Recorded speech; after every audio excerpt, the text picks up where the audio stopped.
My vision clears to sand beneath my feet. I'm in a vast room of endless marble and concrete walls under a distant sun. The warmth feels strange after the last thing I remember, walking in Seoul when a sharp pain hit my brain and I collapsed with everyone else. Now I'm here, hungry, alone, and with no idea how I arrived. A man's voice echoes in my ears, warped, amused, as its words crawl before my eyes. The main god welcomes me to the Labyrinth game world. I'm trapped here, told to survive with wisdom, courage, and luck. The rules unfold. Endless rooms and passages. Each room has 6 exits. Front, back, left, right, up, down, and choosing one sends me forward, sealing the way behind me. No turning back. I can enter up to 10 rooms a day. Every room holds either supplies, monsters, or other players, and what I face decides my fate. There's day and night, apparently crucial. I'm given a game interface and a portable base to rest. Then it ends with 2 words: strive to survive. I'm left alone on the sand. A dry, humorless laugh escapes me.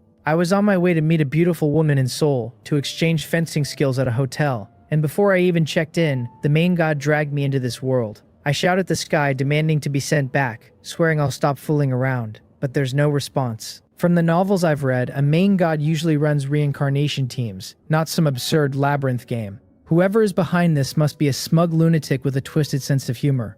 I open the interface and check my inventory. Just a rusty iron shovel and a junk tier base remote. The shovel claims the rust won't affect it, and that it might outlast me. The remote promises that if I build a palace, I'll be its emperor with a harem. Every description drips with the main god's smug sarcasm, confirming he's a complete jerk. I sit in the sand and review the rest.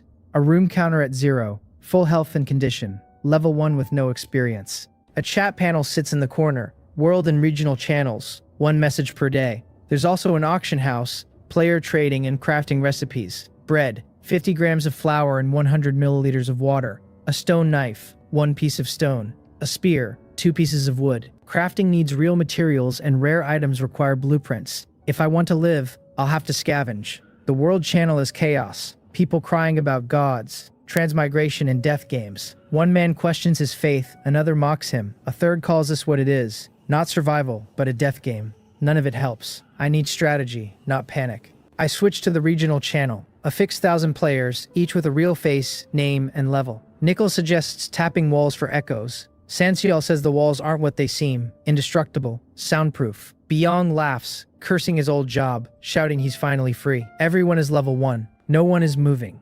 I glance around the sandy room and feel the same instinct. To wait, to watch, to let someone else go first. Charging ahead is how you die. Called survival, but really death. That settles it. I'll be more cautious than the rest. I take out the remote control and press the switch, and a battered thatched hut materializes in the room in front of me. The base is dilapidated and drafty but functional. Inside, I can store items beyond my backpack's capacity, and the items are shrunk down inside as if it were a game. When I am exhausted, I can rest here, and as I upgrade the base, it will expand and gain new functions like farmland, production rooms, even turrets to make it a fortress. I close it back up, sit on the sand, and watch the sky dim. Hunger comes in waves. As a modern person who eats 3 meals a day, going hours without food or water is genuinely unpleasant, and the chat fills up with the same complaints. Bokdu offering 1,000,001 when the game ends for a single piece of bread, Gang Hei freezing in a snowy room, Qianwu telling everyone to stop using each other as guinea pigs and start moving. Nobody moves. I steel myself and stand up. I have to act. Staying still is worse than risking the next room, and if there is a monster, I still have stamina to fight it. Just as I step toward the front passage, ready to push the door open, a line of text shimmers into existence in front of me. It tells me that walking into this passage will drop me into a vast ice and snow room with nothing inside, that I am wearing light summer clothes, and that if I am unlucky, I will freeze to death. I freeze on the spot, staring at the text, my mind catching up. The information is telling me what is inside the next room before I enter it. I memorize the passage hint, half afraid the text will vanish if I look away. But the text does not vanish. It keeps showing up as I approach each passage in turn. The left passage will give me a venomous snake and some wood, and although I have eaten snake before in the south, I have never tried to catch one and would only get myself killed. The right passage offers more desert. With lizards I might be able to catch if my skill were decent, which it isn't. The rear passage is empty. The upper passage has water and food and nothing else. The lower passage holds water, food, and other good things. All 6 passages have prompts, but the most valuable is the lower one. I scan the world channel to see whether anyone else is being told this kind of thing, and the answer is obvious. Nobody is. Players are rushing into rooms blind, getting stung by hornets, finding empty desert, despairing. Only I can see the prompts. I narrow my options down to 3. Wait and starve. Out. Pick at random and pray. Out, my luck has never been good. Follow the prompt to the lower passage. Yes. If the prompt is right, I get water, food, and other supplies. If it is wrong, I have at least confirmed it is unreliable. I close my eyes, walk into the lower passage, and the moment I step in, I see I have indeed taken the path the prompt promised. Stairs spiral down into darkness. At the door at the bottom, another prompt warns me that if I rush through, I will fall hard, because the doorway is more than 3 meters above the floor of the next room. I open the door slowly with my back braced against it, peer out, and see a small forest with a stone chest sitting in the middle, vines crawling all over it. I pull my foot back in time, jump down carefully, take only a small drop of health from gravity, and run to the chest. The system identifies it as a stone chest, the lowest tier, 2 levels below an iron chest, and tells me opening it yields basic supplies. I push and shove with no result. The chest is bound up in finger-thick vines I cannot tear loose. Then a fresh prompt appears next to it, mocking me for not using my shovel to cut the vines first. I slap my forehead, take out the shovel, and hack the vines apart in a few swings. The system rewards me with vines as a resource. 3 of them, useful for binding, traps, rope, and according to the main god, sex toys. I close my eyes, put the description away, and open the chest.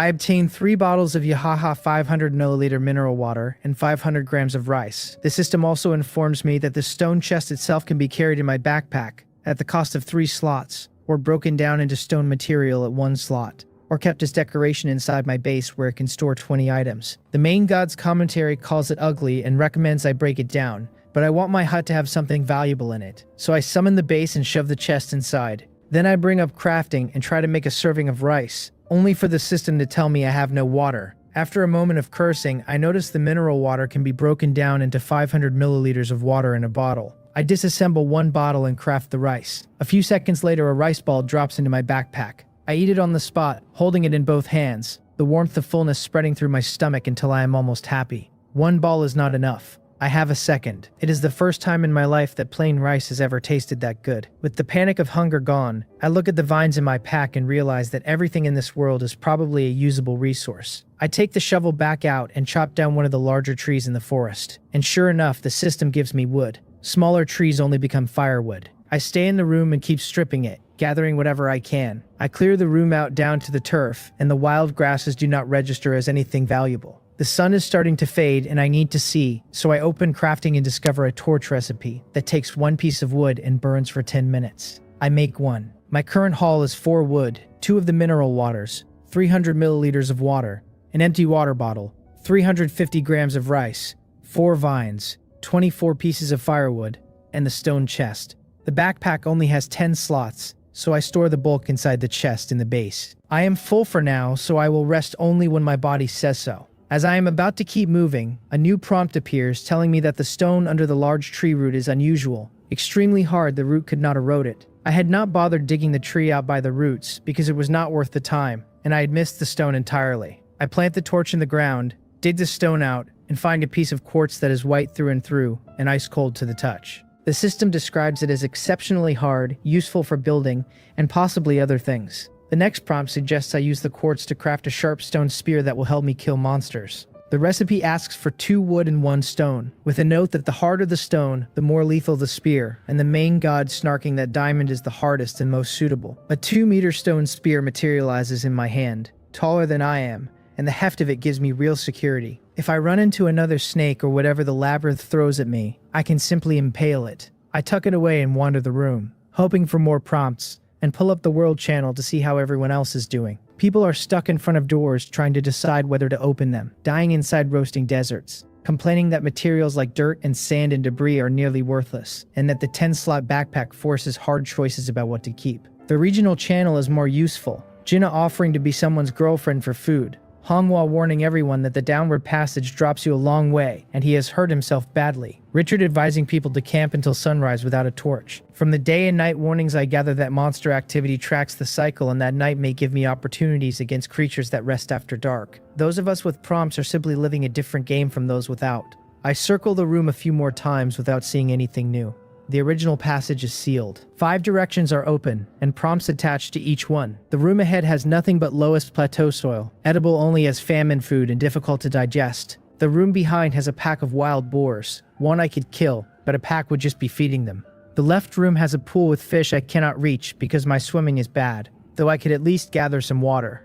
The right room has a wooden chest. Finding it requires some skill, and the contents may surprise. The lower room has food, but the doorway is 3 meters off the ground and I have no way up. Without hesitating, I pick the right room and head toward the wooden chest, since the prompt has already proven its worth. The right room is a set of weathered ruins, stones crumbling at a touch, rusted weapons, broken human bones scattered everywhere. The whole place gives me a chill, but I push through and search, picking up a human skull, which the main god recommends as a wine cup, an intact porcelain bowl, and wall bricks for upgrading the base. I will not touch the bones beyond glancing at them. The wooden chest is nowhere visible. Then prompts begin to feed me directions. Walk forward to the central area, look for a stone gate. Do not rush in or weathered stones will collapse on me. I find the gate. The next prompt points out a small, severely weathered red stone on the right side of the gate that I should shatter to bring the whole thing down in a controlled collapse. I strike with the shovel, the small stone shatters, and the gate trembles into a chain reaction. I retreat fast, watch the stones come down in a cloud of dust, and then walk into the inner space, where prompts guide me to a pile of bones that hides a wooden chest beneath them.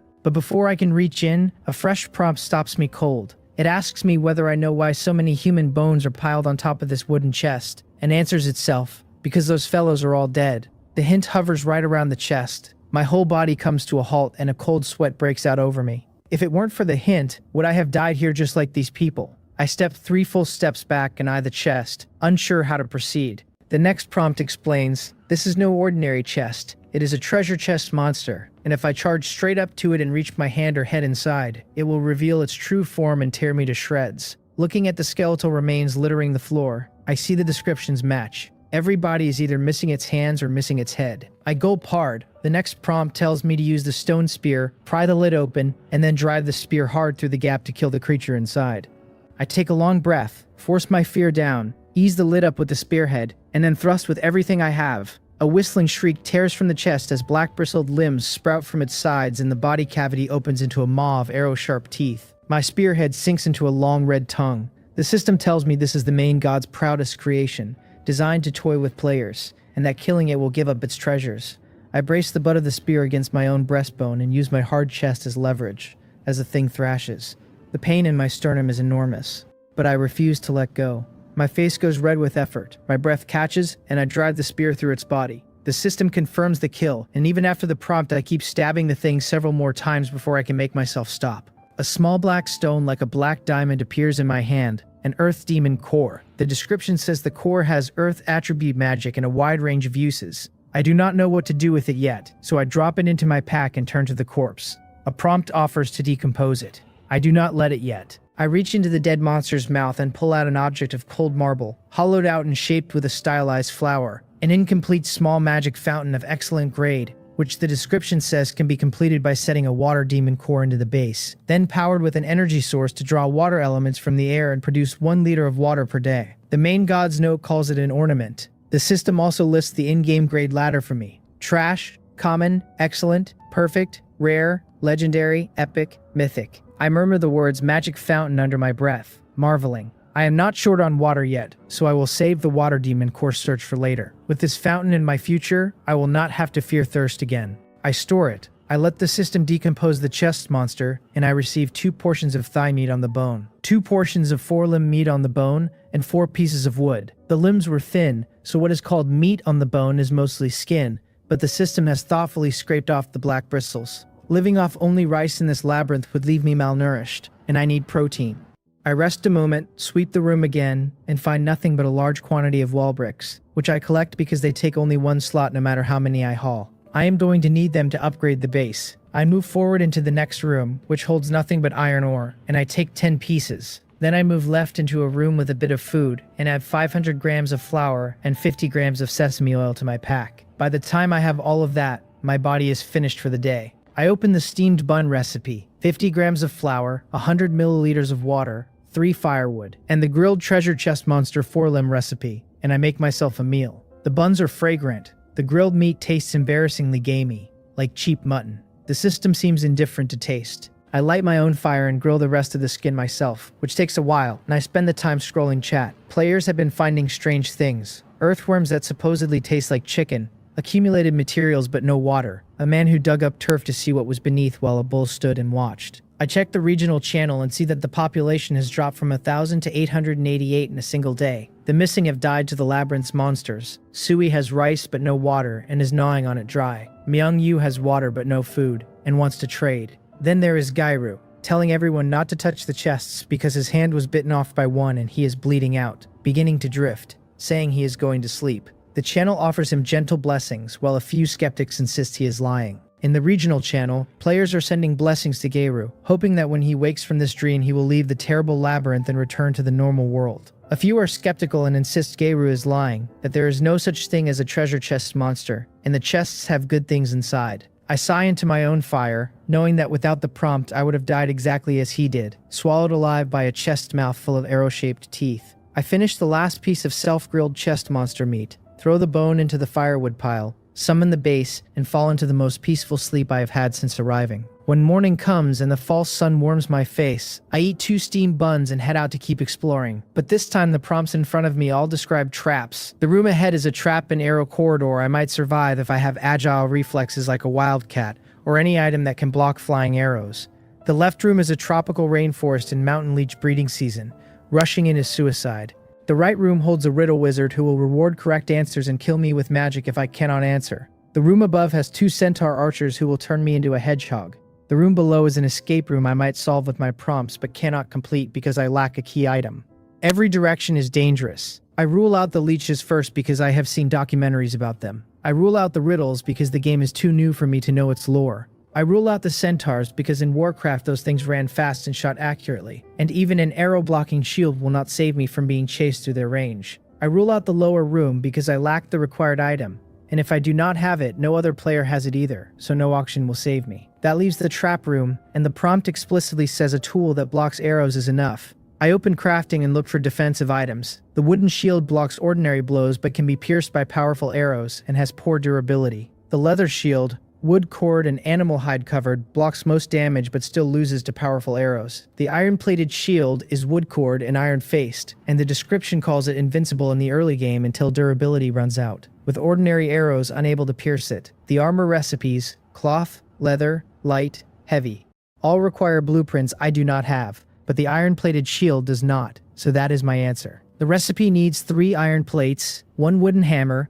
and 5 wood, and the iron plate recipe needs 5 iron ore, a wooden or iron hammer, and 5 charcoal or coal. I have 10 iron ore, enough for 2 plates. I need 5 more. I cannot make an iron hammer, but a wooden hammer takes 2 wood and the hammer's durability simply decreases with use, rather than disappearing on success. Coal can be bought, but I can also make charcoal. Very efficient. With those substitutions in hand, I just need 5 more iron ore. I open the chat and look at what other players are doing. Many are unlucky, encountering monsters and arrows instead of food and water. The regional channel has shrunk to 834. The most common message in chat is the cry for water and food.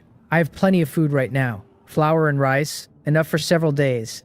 And the magic fountain in my future means water won't be a problem long term. So I list rice on the auction. My listing offers 100 grams of rice for 1 water demon core, or alternatively, 5 iron ore or 1 iron plate, and the moment it goes up the chat detonates. People are screaming about a rich man trading actual food, asking what a water demon core even is and whether anyone knows. Someone notes that at this stage the only precious things are food and water, and that a man who can take rice out of his bag must have a warehouse of it back home. Someone with iron ore but no rice begs me to trade. The screen scrolling is so fast I can barely read it, and on top of that come the private messages. A self-described little rich lady from the south offering me her body and her family fortune for 100 grams of rice. When the game ends, a man with a lot of wood asking for 50 grams in exchange for 20 wood. A player offering iron plate and a pile of sand for the rice. Many of them, but not one with a water demon core in hand. I update the order, splitting it. 50 grams of rice for 10 iron ore, or 2 iron plates is a buy it now trade, and 75 grams of rice for 1 water demon core hanging there until someone gets 1. The chat detonates again. Within a heartbeat the iron ore offer fills, and I receive 10 pieces of iron ore. The chat is still scrolling with people lamenting that they missed the rice. Bosses of major companies, popular celebrities, people I would never have spoken to in the real world, all begging me for a portion. Yebok offers me tens of billions out of his family's hundreds of billions. Robin tells me she played the most charming fairy in some movie and offers herself for 200 grams of rice. Yugwon tells me his name as if it were significant. I do not care. They had power outside. They have nothing in here. Most of them will die. With iron ore in hand, I craft 3 iron plates, then assemble the iron-plated shield. Holding it, I realize it is no heavier than a slightly weighty wooden board. It comes up to about half my height. Holding the shield in my left hand and the stone spear in my right, I feel like an ancient soldier, missing only armor. Now I can challenge the trap room. The prompt at the door tells me that although my hands and feet are not as agile as a wildcat, and my movements are not movie grade, the shield in my hand should give me the confidence to win, and as long as it is still daylight, I should move forward calmly. I take a long breath, hold the shield in my left and the spear in my right, and walk into the corridor. With every step, my heart beats harder. As I reach the door at the end of the corridor, a prompt warns me that opening it will trigger arrows from the doorway. I set the spear aside, twist the door open from behind cover, and press my back to the door, stepping carefully. A whoosh of arrows fires past as the trap discharges. Sweat pours, my face slackens, and I exhale. I would already be dead without the prompt. The next instruction tells me to enter quickly and raise the shield. The shield gets heavy as the first internal mechanism activates. I drop my head, charge in with the shield up, and arrows clang against the iron plate as a recoil shock travels up my arms. The next prompt says the marble tiles will collapse if I stay on any of them more than 3 seconds. I keep moving. Behind me, the tile shatters, and a deep pit yawns open beneath where I had stood. Falling in would be the end. More arrows come from the front. The rain does not stop, and any time I pause to absorb a volley, I lose the precious time I need to keep ahead of the floor. The next prompt points out a metal lever by the wall ahead that I can smash with the shield, since pulling it will activate or deactivate a portion of the traps. 10 meters in front of me, the lever sits caked in bronze rust, shimmering faintly in the false sunlight. I want to sprint, but I cannot stop blocking arrows, and every pause means the tiles behind me eat more ground. The webs of my hands have split and bleed onto the shield grip, but the pain keeps me sharp. My mind is a fever of fear and clarity at the same time. Every breath sharp, the world distilled down to the strip of stone in front of me. Almost there, I tell myself, gritting my teeth, gripping the shield in both hands now as the impact of the arrows tries to drive me back. The next prompt warns that there is a tile straight ahead I cannot step on, so I have to detour right, which adds distance and gives the floor more time to collapse. The marble behind me is collapsing tile by tile faster and faster. Every single step I take is the last possible second on the stone I just left. A falling stone the size of a refrigerator crashes through a tile right next to me. If I had crossed it, I would be paced. I curse my own thighs for going numb when I most need them, and I curse the absurdity that they don't go numb when I see a beautiful woman. I force myself onward, 1 step, 2 steps, dragging legs that feel like they are filled with lead. I calculate at the next step the tile under me will fall away. That's it, I'm finished. Then the prompt screams at me to smash the lever with everything I have. I close my eyes, raise the shield, and bring it down on the lever as my back foot dangles over nothing. The lever drops with a heavy clank. The tiles stop collapsing. I crash to the ground, my back leg unsupported, but I keep the shield up in front of my face against more incoming arrows. My face is pale and tinged purple, my eyes shot through with red. I have used up the bravest part of myself. I get to a safe spot and only then look back at the abyss behind me. From below comes a low, terrifying roar, and my chest tightens. When you gaze into the abyss also gazes into you. There is something even worse down there. Without the prompts, I would already be feeding it. I do not look long. The next prompt tells me to raise my shield and walk forward to take what is mine, that there is no more danger. The arrows are coming from mechanical crossbows mounted ahead. I raise the shield and inch up to them. Then the prompt directs me to pick up my spear and destroy them. I jam the stone spear into one of the crossbows, and the parts inside snap. The crossbow jams in a chain of failures with the others, all of them turning to wood shadings within seconds. I move forward to the stone platform that holds the rewards. There are 3 fruits sitting there. A primary experience fruit shaped like a pear, a purple immortal fruit that looks like an apricot and immediately removes all poisoning effects while granting 10 minutes of poison immunity, and a holy spirit fruit that looks like a jujube and dispels curses while increasing physical attributes by half. The experience fruit goes into me on the spot. The crunch of it is heavenly, the kind of I am the master of the world feeling that men dream of. And the fact that I finished it so fast leaves my mouth aching for one more. The system pings. I have consumed a primary experience fruit and gained a large amount of experience, and my level rises from 1 to 2 and from 2 to 3 in the same breath. The strength in my arms jumps so much that the iron-plated shield, which had been clumsy a moment ago, sits in my hand like nothing. Leveling is good, I think, but I still miss the feeling of stuffing my face. The purple immortal fruit and the holy spirit fruit I save. Gas chambers, poisonous snake rooms, and curses are all possibilities I cannot rule out. And these 2 fruits are extremely important right now because the auction has no detoxification or curse-breaking medicines for sale anywhere. The 5 new doorways ahead each carry a prompt about a wooden chest. The forward room has food, the left has metal ore, the right has pre-made tools. The upper room's meat has gone bad, but there is enough to fill me up. The lower room has special items that will help me survive in the later stages. After what I have just lived through, this is a gift, and I am momentarily paralyzed by choice. I take the long view. I am not short on food. I do not really need ore. I can craft tools myself. I will not eat rotten meat. The lower room wins. Special items for the late game. The lower room has no traps, and the door is flush with the floor. A wooden chest sits in the center. The prompt tells me it is ordinary, not a treasure chest monster, so I open it and the system rewards me with a wooden chest as an item, a farmhouse courtyard blueprint, and an energy stone. I dismantle the wooden chest into 3 wood. Its description calls it suitable for hiding a little lowly, and I want no part of it. The farmhouse courtyard blueprint upgrades the junk quality base into a normal quality base with farmland. The energy stone is a standard fuel for magic items, with wide application. The farmhouse courtyard requires 500 wall bricks, 100 soil, 50 stone, 20 wood, 2 iron ingots, an earth demon core, and a light magic core. I learned the blueprint immediately. I do not have all the materials yet, but I can collect them, and once it is built, I will have farmland to grow food, and the magic fountain will give me water. I am not in a rush to push into the next room. I tuck most of my supplies into the base and lie on the bed with the chat panel open. Among the flood of private messages, the system filters out something useful. Jiho, level 1, wants 200 grams of rice for 1 water demon core. Her avatar is pretty, but in the early game her ratio is bad. I tell her 75 grams. She tries to bargain for 100. I tell her if she does not take it someone else will, and she should not let the chance slip. She trails off. The auction is otherwise full of players dumping materials, with no food or water listed. A moment later the system pings. Jiho has paid 1 water demon core for my 75 grams of rice. I pull out the small magic fountain and seat the blue, crystal-shaped core into the groove at the base. The fountain becomes complete, fine quality, and the prompt asks for an energy stone to spray water continuously for 7 days, 1 liter per day.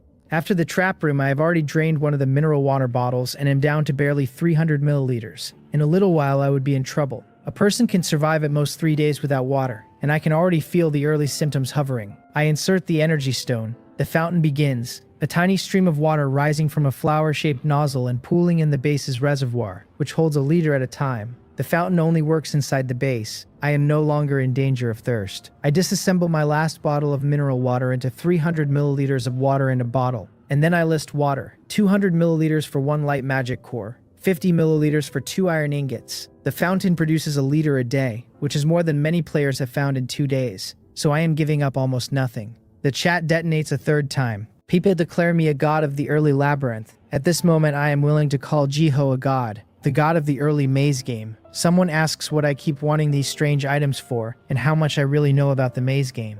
Another points out that water is more precious than common food because a person can live half a month without food, but at most 3 days without drinking water. A player named Boss offers 100 milliliters of water for something good, and another, scrolling past, complains that this Korean player's luck is too good, and that the rest of the world is not convinced. The world channel is moving so fast that players from every region are arguing past each other. In my regional channel, Gangjun calls me an overlord.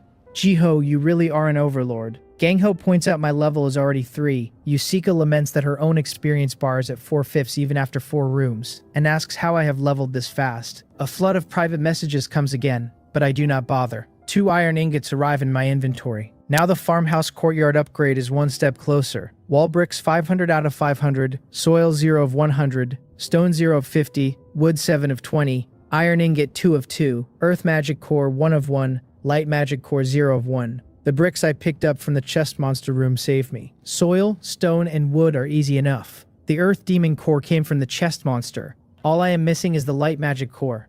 I have to wait. While I wait, I craft a replacement weapon. An iron spear, recipe 5 iron ore and 1 wood. The sharpness will outclass the stone spear, but I prefer the long form, since an inch longer is an inch stronger, and a long thick weapon is a man's preference. The recipe takes, and I now hold a 2-meter iron spear that makes me feel like a legendary general reborn. Now I can enter the 6th room. The new prompts tell me the room ahead has a forest with hornets' nests in every tree. Chopping is suicide. The room behind has a lone wild boar I can drop with shield and spear.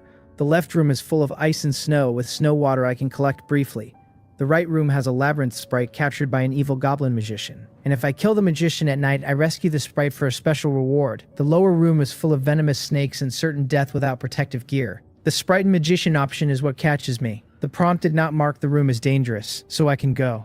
The next prompt, posted at the doorway, tells me to wait until the dead of night when the magician will be in deep sleep, then kill him with a single spear thrust, and that entering now will mean death by fireball. I look up and see the false sun is already setting. While I wait, I drill spear and shield together. They work as a perfect tank package, and I would only be more dangerous with armor. I wait for hours, then take out the chest monster meat and grill it, eating slowly and humming, and another prompt reminds me that the magician is not yet in deep sleep. I drink, I wait, and finally the prompt tells me to approach without a sound. I push the door of the 6th room open silently. Inside is a forest with a meadow at its center, and a tent on the meadow. A campfire still burns outside. Loud snoring rolls out of the tent. I move across the grass at the speed of a snail. 1 step, 2 steps, 1 step, 2 steps, slow enough that the grass does not crunch and the leaves do not whisper. I have watched Animal World, and I know a hunter does not need to be stronger than its prey, only more patient. Even a tiger approaches a deer 1 tiny step at a time. What would normally take a few minutes takes me a full half hour. By the time I have crossed the meadow, my legs ache and my back is damp with sweat.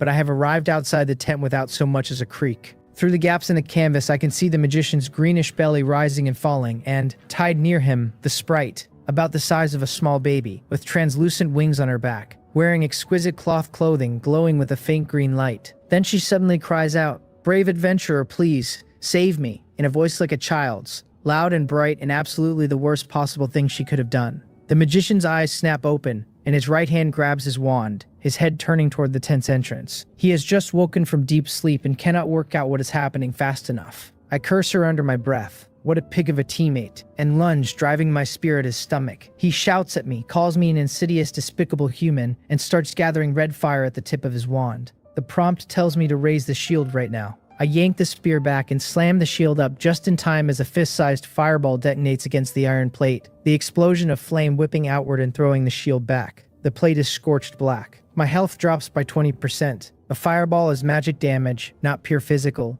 and my whole body burns as the synthetic fibers of my cheap clothes melt onto my skin and my hair stinks of burning. My left hand is the worst of it, in screaming pain. The next prompt says to kill the magician now. Do not let him cast a second one.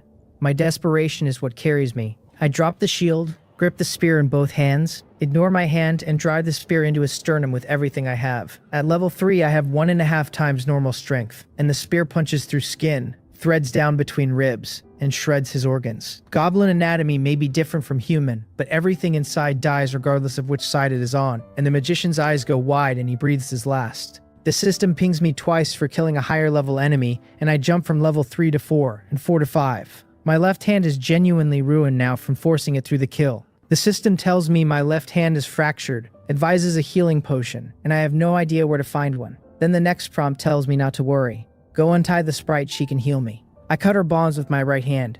She apologizes, says she got too excited when she saw me, says she has blessing magic that can heal me, and tells me from now on we are friends, because I risked my life to save her. She presses her tiny hands together, closes her eyes, and sings a beautiful song with mouth slightly open and slightly closed, and a faint light of vitality rises from her and wraps around me. The system tells me I have received the sprite's life blessing, full healing, and a buff that increases my physical stats by 40% for 1 day. The fracture is gone. The pain is gone. The feeling is like floating in warm water, like betel nut with a cigarette. A wave of comfort that rolls through every cell. She tells me to wear this ring, woven from grass stems, and that next time I meet her kin they will bless me. A small ring of green grass appears in my palm. The system labels it the Elf Friend Ring, rare grade, with a normal effect that doubles my health regen and a special effect that makes labyrinth sprites I encounter not flee but cast blessings on me. The description tells me each sprite can only weave one such ring, that it is one of the main god's favorite creations, and that it carries rich vitality.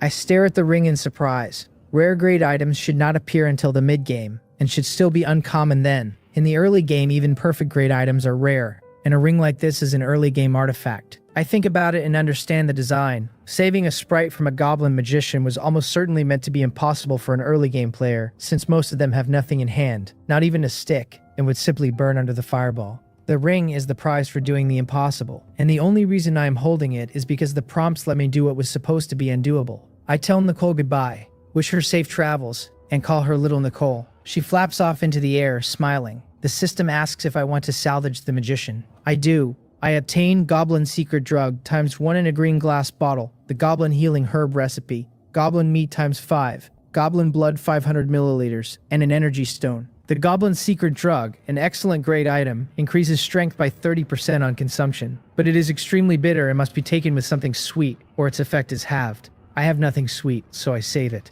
I learn the herb recipe immediately and the parchment dissolves into white light. Healing potions are critical for the early game. Without them, serious wounds simply kill you. The Goblin Healing Medicine recipe needs 5 purple moss, 2 thorn flower, 2 longshan grass, 2 horsetail grass, 100 milliliters of purified water, and a glass bottle. I have only the water. I open the auction and search. Raw materials are common, with purple moss only marginally more expensive because of its detoxification effect, and listing my own buy orders will drive prices down further.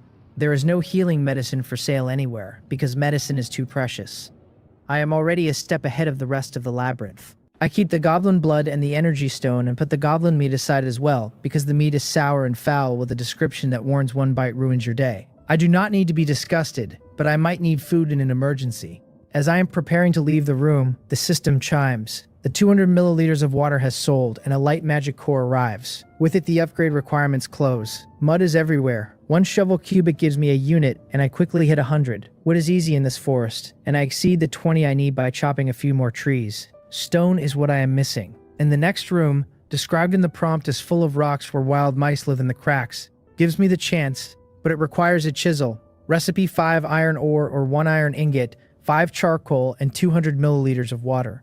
Other players might balk at spending water on stone, but with the magic fountain I do not have to think twice. I make the chisel, smash the rocks, and harvest more than 100 stones. These are ordinary, not the special quartz I found earlier. With everything ready, the system asks if I want to upgrade. I do. The remote pops up, my hut shimmers, and after a moment the dilapidated thatched hut has become a farmhouse courtyard, normal quality, with 2 living spaces and 4 farmland plots. The description calls it a happy farmhouse that might remind me of childhood. The interior has gone from drafty wood to a real home. While other players are still trying to find food and water, I have taken a long step forward. The living space description tells me I can place special functional equipment there, and the small magic fountain does not occupy that kind of space, so the gear that does must be unusual. I walk over to the farmland and step on it twice, and something deep in my genes wakes up. It is a shame I have no seeds and can only stare. I am tired. To kill the magician I waited from day to night, then did heavy labor, and the life blessing buff has not run out but is running thin.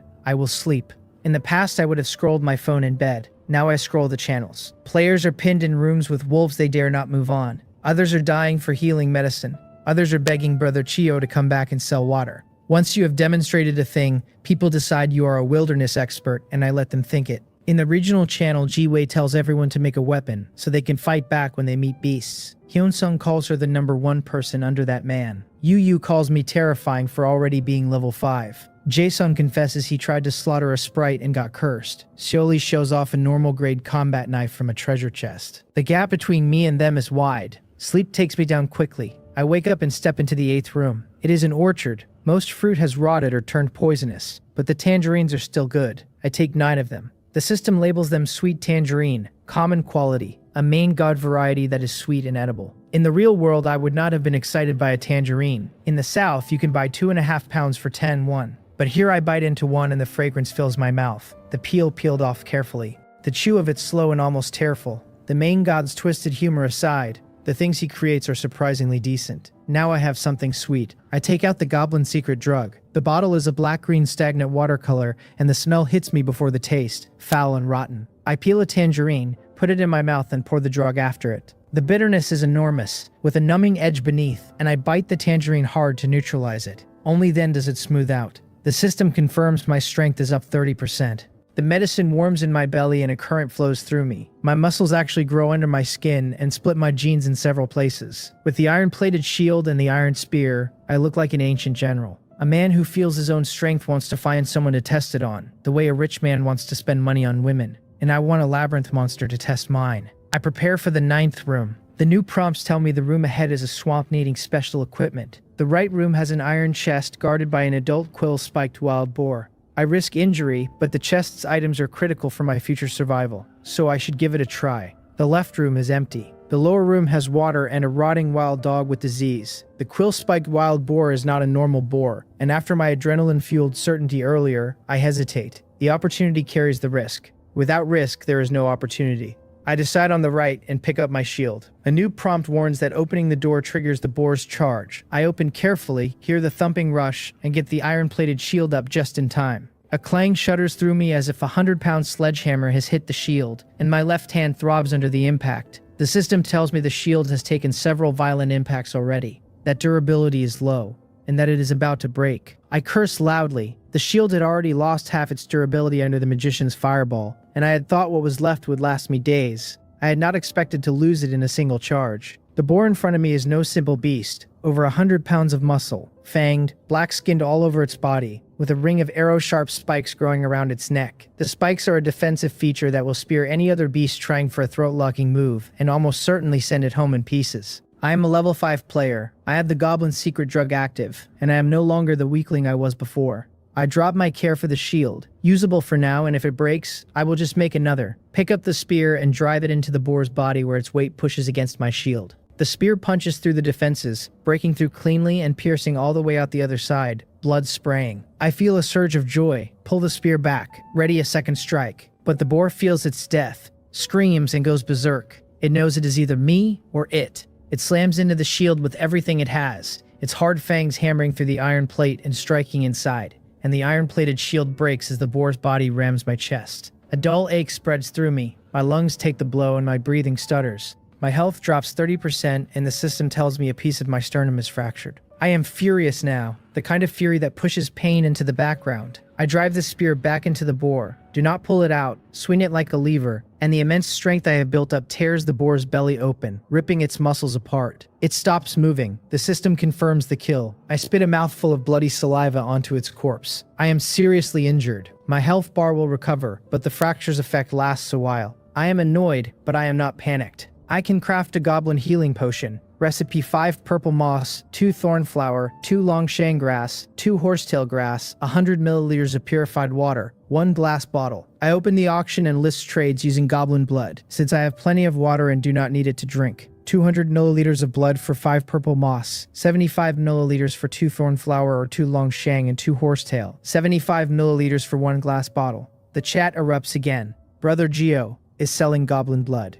The world channel is full of people deciding water is water. No matter how strong, common materials are suddenly traded by the score. In the regional channel, you young figures, I must have killed a goblin to get the blood. Munyoung is awed that I attacked a labyrinth monster instead of running. Munsha wonders aloud what I am collecting all of these strange materials for. The world channel is somewhere between awe and outrage. Brother Jiho's blood for sale, good quality and cheap. Who cares whether it's hard to drink? Having something to drink at all is good enough. No need to be picky. Did you notice the materials he is collecting are all very common?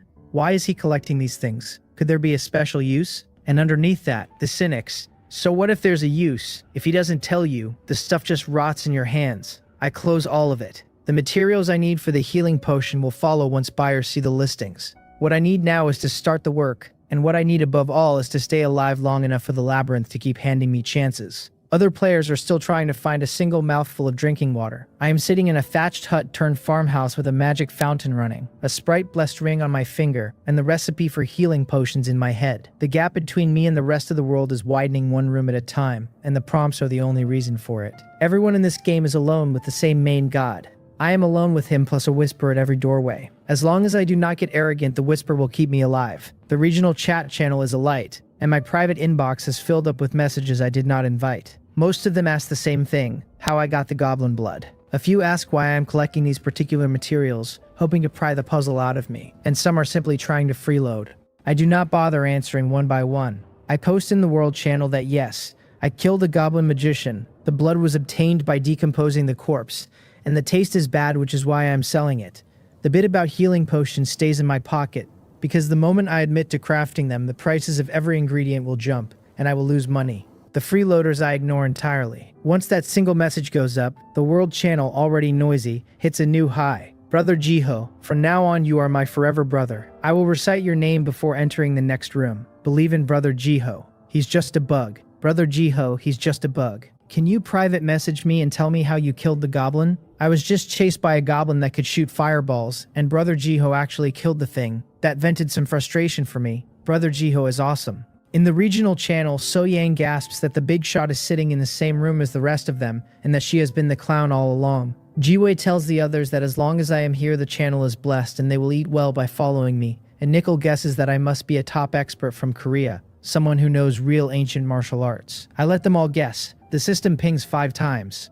My 200 milliliters of goblin blood for 5 purple moss is sold. The 75 milliliters for 2 thornflower has sold. The 75 for 2 horsetail grass is sold. And the 75 for 2 long shang grass is sold. Every material the healing potion recipe needs is now in my pack. I closed the chat, opened crafting, and watched the system assemble a bottle of goblin healing potion of common quality, capable of treating the kind of common injuries a player accumulates: bleeding, fractures, severed limbs, and so on. I noticed the word common and wonder briefly what advanced injuries might look like later in the game, then put the thought aside. I will deal with that when I have a more advanced potion to drink. I uncap the bottle and swallow it whole. The system tells me my physical condition has changed, from sternum fracture to normal. The heaviness in my chest dissolves at once, the dull ache washing out, and I exhale a long breath of relief. I take out water and drink greedily. Anyone who can drink water like this in this labyrinth is, by definition, rich. The quill-spiked wild boar I killed has not been salvaged yet.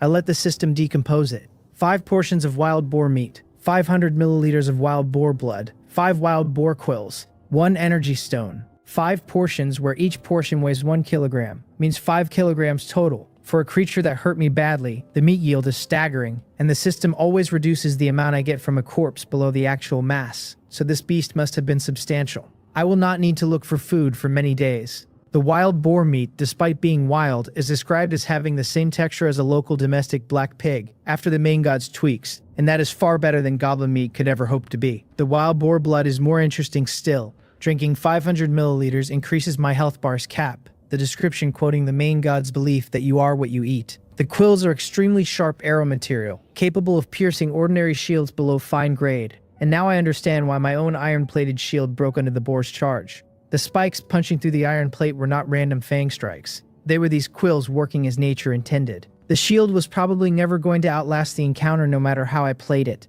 I look at my broken shield, lying on the ground, and walk over to pick it up. The system offers to decompose it, and I accept. 2 iron plates come back into my pack, recovering some of the cost. I still have 5 iron ore, charcoal, and wood, and I have what I need to forge another iron-plated shield. The new shield is identical to the old one, which is to say not quite enough. I want a stronger shield. It is time to open the iron chest, the real prize of this trip. I walk slowly toward it. A special prompt confirms it is not dangerous and can be opened. I take the lid off and the system rewards me. 1 iron chest as a storage item, 1 phantom beast egg, 1 earth demon core, 1 water demon core, 1 dark magic core. I know the demon cores are crafting fuel, but I do not know what to do with the phantom beast egg, so I check the description. After hatching, it gives me a phantom beast that will be a loyal combat partner and greatly increase my survival odds. The egg is half a meter tall, fiery red all over, smooth as a piece of artwork. I am no longer short of food. My combat capability, however, is still on the weak side, and the labyrinth is only going to get more dangerous as I level up. Hatching this egg fits exactly where I am weak. I tell the system to hatch it. The system tells me an incubator is required to hatch the phantom beast egg. I ask what an incubator is.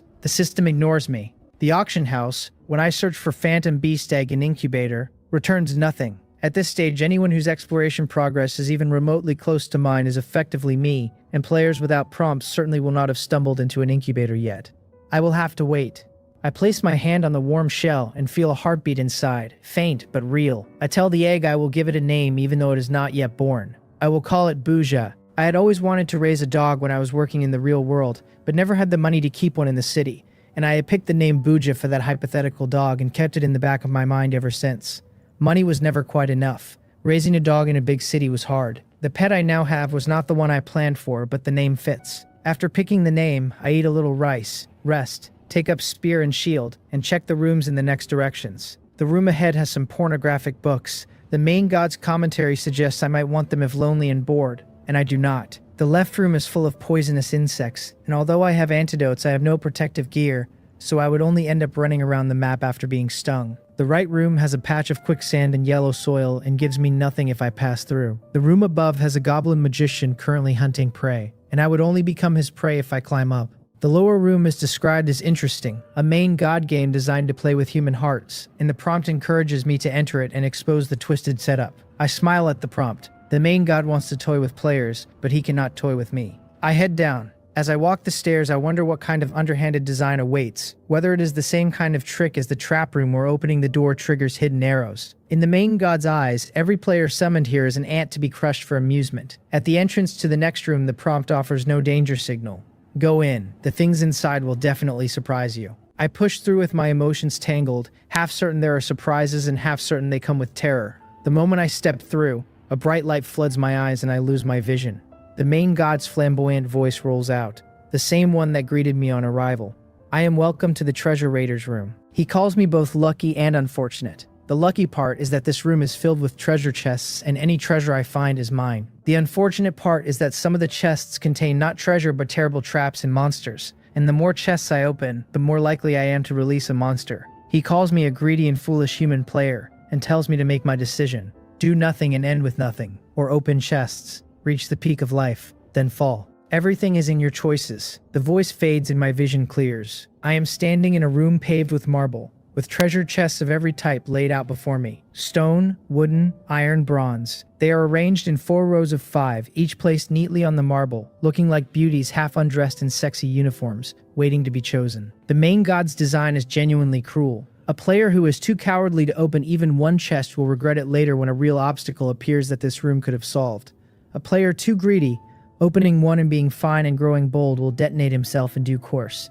The main god is enticing greed and punishing cowardice at the same time. When others fear, I am greedy. When others are greedy, I fear. I have the prompt, so my goal is clear. I will open every chest I can here and leave nothing for the main god. I walk up to a stone chest and the prompt warns me not to open the low-tier chests yet, because the Treasure Raiders game has unique rules. The first chest I open is guaranteed to give me good things to entice me to keep going, and if I waste that on a stone chest I will only get a slightly above average stone reward. The prompt sends me to the bronze row instead. I walk past the low-tier rows and stand in front of the row of bronze chests. The system tells me a bronze chest is the lowest of its tier, only 2 levels below a gold chest, and opens to give some decent supplies. The prompt instructs me to pick any bronze chest and let the main god show me his hand. I stop in front of the middle one. My heart is pounding, my hands are sweating, my eyes are open wide. I take a deep breath and silently call on whatever deity might be listening.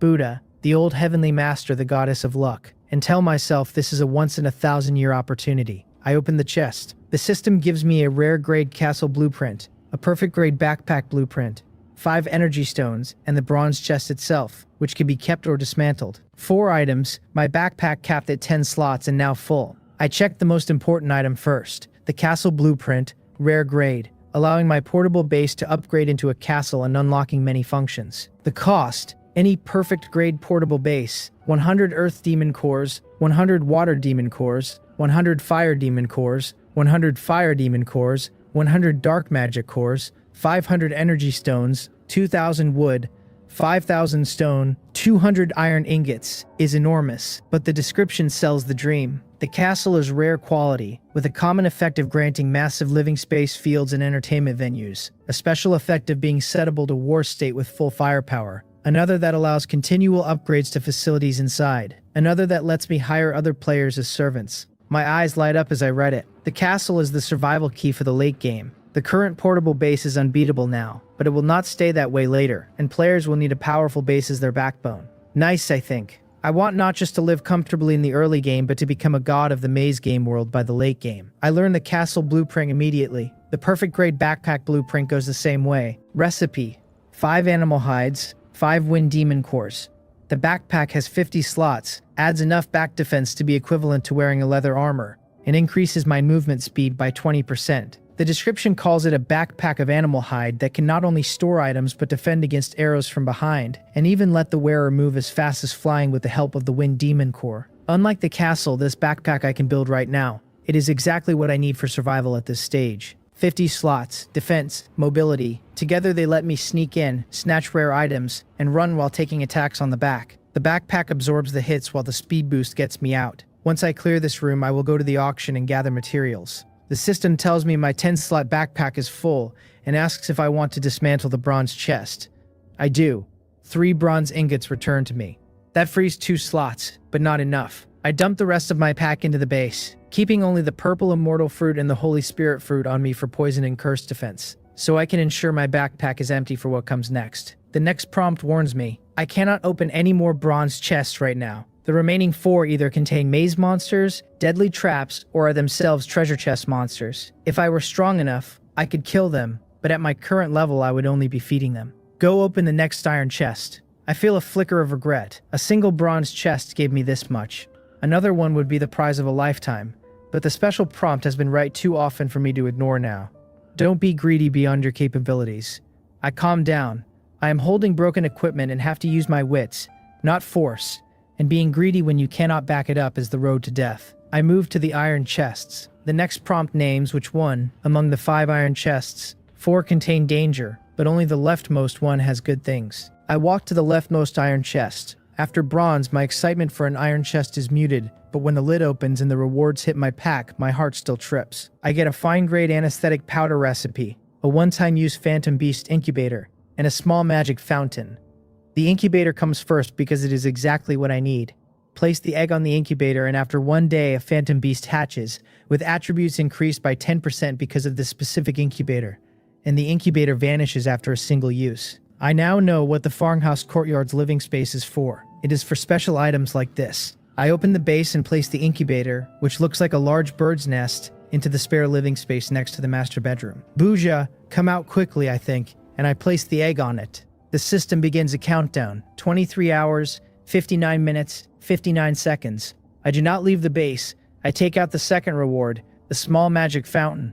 I already have 1 running, but a second one will double my output to 2 liters per day, which is enough for daily life. I have plenty of energy stones now and activate this fountain too. The anesthetic powder recipe I learn at once. The anesthetic powder, fine quality, requires colchicum, Paris polyphylla, Gastrodia elata, and rhubarb in pairs, can be applied to edged weapons or mixed into food, and paralyzes the enemy when it enters their body. I will craft some later for emergencies. The next prompt addresses the wooden chest row. All 5 are treasure chest monsters. I do not have the capacity to kill 5 at once. The prompt then directs me to the stone chests. The leftmost and rightmost have traps and monsters, and only the middle 3 are safe to open. I open the 3 middle stone chests and obtain 500 grams of flour, 1 cabbage seed, 1 water demon core, 1 wind demon core, 1 fire demon core, and 1 light magic core, and 1 light magic core, and 1 light magic core, and 1 light magic core, and 1 light magic core, and 1 light magic core, and 1 light magic core, and 1 light magic core, and 1 light magic core, and 1 light magic core, and 1 light magic core, and 1 light magic core, and 1 light magic core, and 1 light magic core. The cabbage seed is the standout. Fine quality, plantable in farmland, growing cabbages I can harvest every 5 days. The description quoting the main god's belief that the texture is crisp, juicy, and can also be made into pickled vegetables. I do not plant it yet. I am about to leave. As I move to choose my exit, the main god's voice returns, this time wheedling. He asks if I am not going to open a few more, complaining I have only opened a handful. He insists the bronze chests still hold rare grade items, then divine artifacts, that he has never seen a man so cowardly, that I should go all in, and that if I win I get the high life and if I lose I go work at sea. He calls me a fellow countryman and begs me not to leave. I ignore every word and walk straight to the door of the room ahead. The prompt confirms, the room ahead has nothing but is the safest exit, and the other 4 directions all hold terrifying labyrinth monsters arranged to ambush me. The main god has already lost. This is his last attempt to make me lose along with him. I rest in the next room, an empty floor of sand and dirt, and sit on the ground with a smile. The system pings me with the title Cowardly Man, granted by the main god in spite. The title will be displayed in the regional channel beside my name. I am told I have passed the test of the Raiders of the Lost Ark Room and gained a large amount of experience, leveling from 5 to 6. The title system is unlocked. I open the title to read it. Cowardly Man, rare grade, normal effect none. Special effect taunts from other players, plus 999. Description mocking me as a man so cowardly he wouldn't even open treasure chests. The main god's pettiness is impressive. The taunt magnet effect is useless to me, since chat insults are not threats, and the title overall has no real game effect. I get a rare grade item that does nothing, but then I also picked up a castle blueprint, a perfect backpack blueprint, an incubator, a healing recipe, and a cabbage seed in a single room, so the trade is in my favor by orders of magnitude. I open the base and lie on the bed in the farmhouse courtyard for a moment to take stock. I sort the items by type. Living supplies, 870 milliliters of water counting fountain output, 150 grams of rice, 750 grams of flour, 50 grams of sesame oil, 5 wild boar meat, 500 milliliters of wild boar blood, 5 goblin meat, 1 cabbage seed, 7 sweet tangerines, 1 purple immortal fruit, 1 holy spirit fruit. Materials, 3 copper ingots, sharp quills. Magic items, 2 small magic fountains. Weapons and equipment, spear, iron-plated shield, elf friend ring. Tools, chisel, wooden hammer, iron shovel. 3 500 milliliter water bottles. 1 stone treasure chest. Phantom beasts, phantom beast egg, and disposable incubator. Energy stones, 6. Magic cores, earth 1, water 2, wind 1, fire 1, light 1, dark 1. Blueprints learned, farmhouse courtyard, castle, perfect gray backpack. Recipes, goblin healing potion, anesthetic powder. Title, Cowardly Man. Reading the inventory back to myself, I have gone from a man with a shovel to a player who looks more like a god-tier expert than a beginner who only just entered the game. Ordinary players are still alone with no decent weapons, fighting monsters with iron shovels, drinking nothing and eating nothing, while I have a magic fountain, healing recipes, and a rare grade ring. What am I being complacent about, I tell myself. I haven't even taken a bath in days. Keep working. I prepare to sell some items and craft the perfect grade backpack first. The thing I do not need is goblin meat. It tastes sour and foul, and a single bite makes me feel nauseous all day. I will not eat it, but the rest of the world is not as picky and may even consider it a lifesaver. I split 5 kilograms of goblin meat into smaller portions, 20 pieces of 250 grams each. I list 5 at 250 grams for 1 wind demon core. To trade for animal hides, since hides are themselves edible and players will not give them up cheaply, I increase the offer further. 50 grams for 1 hide, making the rate 100 grams of meat per hide if anyone takes both packs. After listing, I have 3,250 grams of goblin meat left for trades. The world channel boils. Someone calls out for a piece of meat for a little fairy who is starving. Another points out that the last time I had anyone calling me a braggart, here I am again with goblin meat after the blood. Someone with hides asks for more meat. In the regional channel, Jiho notices my level has gone up again. B. Young wonders aloud what kind of opponent he has been assigned in this room. Nickel marvels at how terrifying I must be in the real world. Ryu Hyun concedes that compared to me, everyone in their channel, even the people who were big shots before the game, is nothing. I scan the messages and stop on a private. Sunji at level 1 offers to trade an alloy shield blueprint and a toilet blueprint for meat. The toilet does not interest me. In the maze, you go where you can. But the alloy shield does. I tell him to send me the alloy shield blueprint to look at. He sends it. Perfect alloy shield blueprint. After learning, allows me to design a super durable alloy shield. The shield itself is fine quality, immune to piercing effects from arrows below fine grade with a special effect.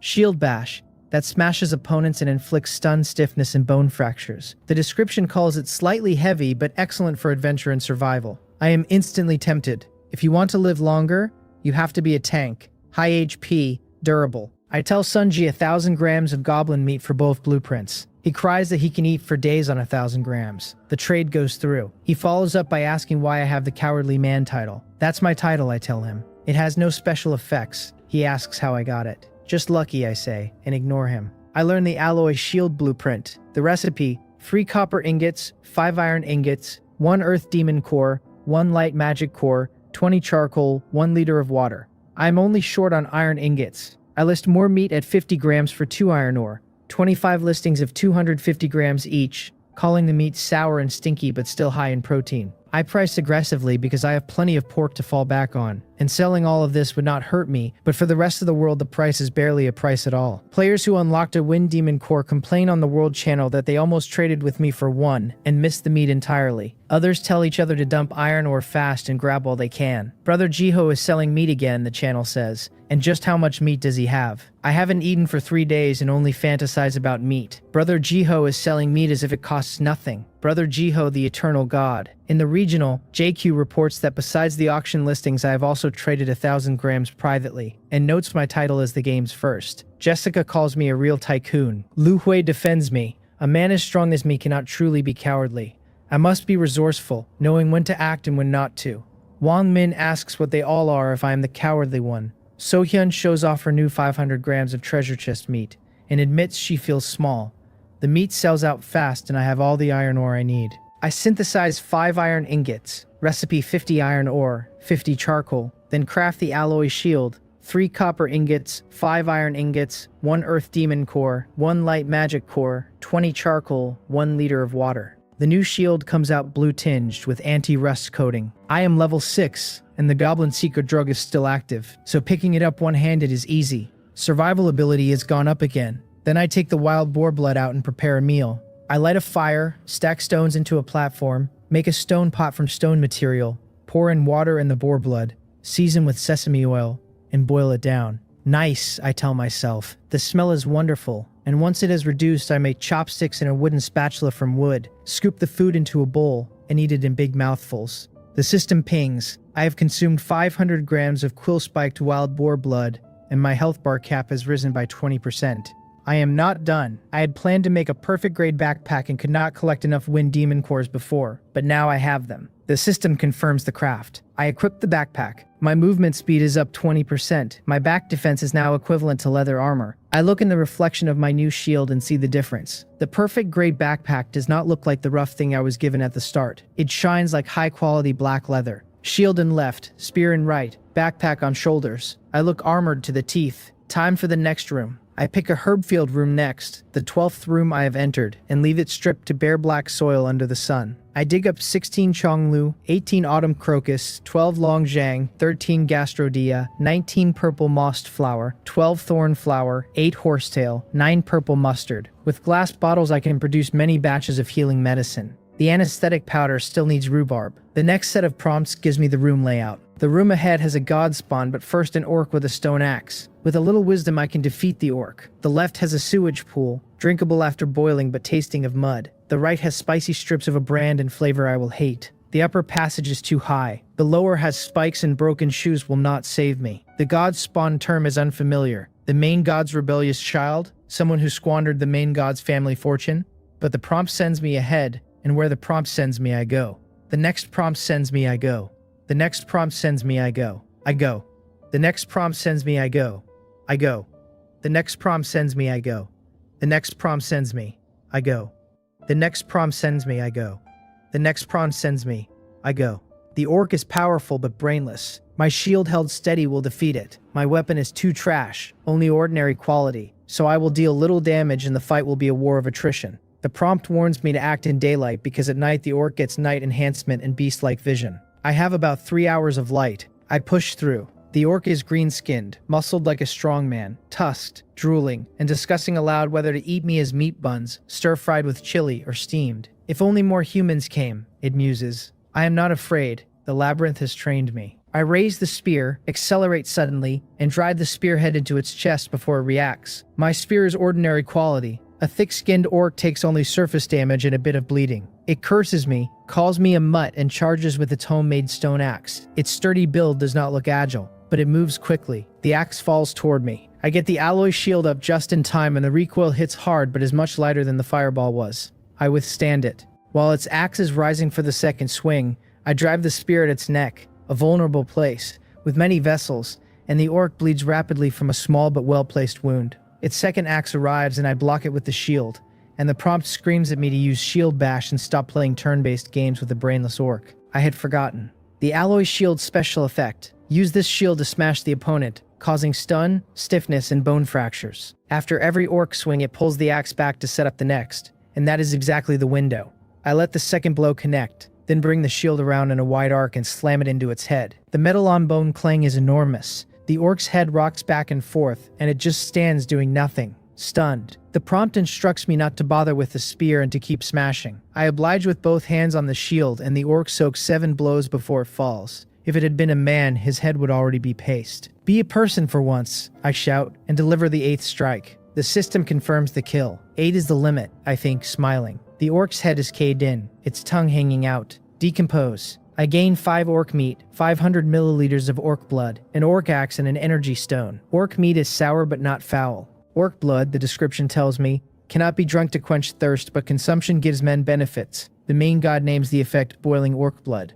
An aphrodisiac, basically. I am a man of vigor already, but every bit helps, and I will drink more in the future. The orc axe is fine quality, a stone axe useful for chopping wood or fighting, with high durability and no need for repairs. No special effects, and compared to my own alloy shield it is far inferior. High durability is no special effect on its own.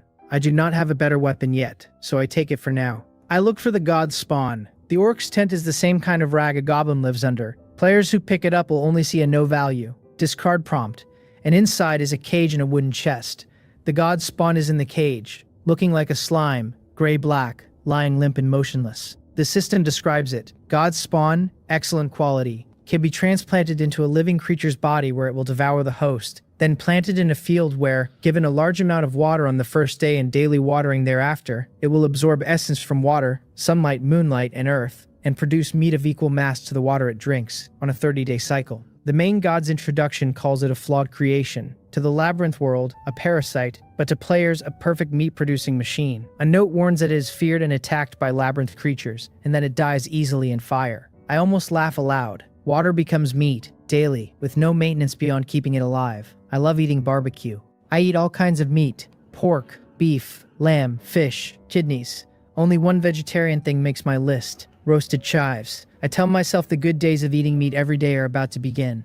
I tuck the god spawn into my pack. Then I open the wooden chest. 1. Earth Demon Core. 1 Energy Stone. Modest. I survey the rest of the room and find a sheepskin water bag with 2 liters of water inside. Useful for watering the god spawn. The sun is setting. An hour of light is left. I prepare to enter the 14th room. The new prompts say the room ahead has poison gas plus a stone chest of low value. Not worth the risk. The left has a forest rat that wakes at night, and entering will be passive and likely fatal until the rat has rested again. The right is a swamp. Fall in and die. The upper is empty. The lower has a small pond with a water monster that will kill anyone trying to fish or fetch water. Rather than read these as danger, my mind goes straight to wondering whether forest rat meat is as delicious as bamboo rat, and I begin to drool. Plant the god spawn on the rat. Wait until daylight when it sleeps. I summon the base and start a fire to cook. The more I think about it, the hungrier I get, and the food I make now is not tasty because I have no salt. My only seasoning is sesame oil. If I have nothing, I might as well call out for some, and I open the regional channel. I post that barbecue without flavor is too hard to eat and that I am looking for seasonings, and ask for a private message if anyone has any. The regional channel comes alive. Gangjun complains he is still hungry while I am complaining about flavor. Prince Crown laments that he has just choked down a few earthworms and now cannot stand to eat another bite because of my message. Lin Meng offers salt and asks to share the barbecue. I light a fire, cut and skewer the meat, and wait. The first private message comes from Ryu Hyung at level 3. One of the more capable people in our regional channel, and higher level than ordinary players. He calls me an outdoor survival expert. I tell him I am not, and ask if he has seasonings. He keeps insisting I am being modest, and offers 50 grams of salt, 50 cumin, 50 chili powder, 50 MSG. I tell him I will take them and ask what he needs. He asks for the goblin meat I sold last time, 750 grams of the 1250 grams I have left. Traded. Done. The system confirms. He agrees instantly because seasonings cannot be eaten, and goblin meat at 750 grams is enough nutrition for him to survive for 2 or 3 days at his level, where his body is strained and food scarce. He does not care how the meat tastes. Having meat to eat is good enough. In this place no one can afford to be picky. The seasonings come in small jars, no container needed, and I sprinkle them straight on the barbecue. He follows up by asking how I got my title. I know what he wants, to pry information out of me. I tell him just good luck, and that with good luck he could do it too. Then I ignore him, eat my barbecue, and boil the orc's blood into a soup, which tastes like lamb soup. My whole abdomen seems to be on fire as I drink it. I stand and walk to the left door of the room. The prompt has changed. After the dark night, the forest rat will rest during the day, and that will be my opportunity. I should take the phantom beast with me to fight the rat, and to capture it alive I will also need a dose of anesthetic. The egg on the incubator still has 10 hours. I wonder what Bujo will look like and turn back to the anesthetic. The recipe still needs rhubarb. The auction has 15 portions for sale, with the seller asking 250 grams of any meat. I take the goblin meat option without a second thought. That sour-smelling stuff, the more I can offload the better. And the system gives me 15 rhubarb. 3 doses of fine-quality anesthetic powder come together. The recipe calls for 2 of each ingredient. My materials would support 6, but 3 is more than I need. Each dose, the description notes, requires a container of water and should not be diluted too far or it loses effect. It is not yet dawn, so I do not mix the powder yet. I open my backpack to clear out useless items for sale. Goblin meat at 250 grams and 5 orc meat have low utility for me. I will need demon cores and energy stones in great numbers in the future. The castle alone consumes hundreds. I list a final 250 grams of goblin meat for an energy stone on a first-come first-served basis, and 20 portions of 250 grams of orc meat for any attribute demon core, advertising that even after the goblin meat sells out, the orc meat will still be there, and that its taste is better than goblin though still sour. The orc axe is not for me. I need a long-handled weapon and will use the axe for now while I list it for 10 demon cores or any equivalent long-handled weapon. The listing calls it an excellent grade weapon and a good helper for facing labyrinth monsters. The chat erupts again. Someone complains I sold 3,000 grams of meat already, and now I'm complaining about taste. Another tells me I am the fiercest man in the world, even more than Putin. Another offers a useful shovel for the orc axe, claiming the trade is worth more than the price. Another asks if I am Korean to be this fierce. In the regional channel, Kyung-chol at level 2 laments that he is being chased by a hungry wolf with no weapon, while I sell fine-grade weapons, marveling at the gap between refugees and tycoon gods. Yusika says she would absolutely curry favor with me if she could meet me in person and become my woman. Jiwi tearfully complains that she just opened a wooden chest and got rice, but now I am selling goblin meat, which is making her unable to eat. The items are selling: energy stones, fire magic cores, light magic cores, all flowing into my pack. As days roll on and players' exploration deepens, more items reach the market and prices stabilize. But for now, I am the supply line. The orc axe does not sell. Players capable of paying 10 magic cores at this stage almost do not exist. I added a clause inviting other items as substitutes, and many private messages roll in.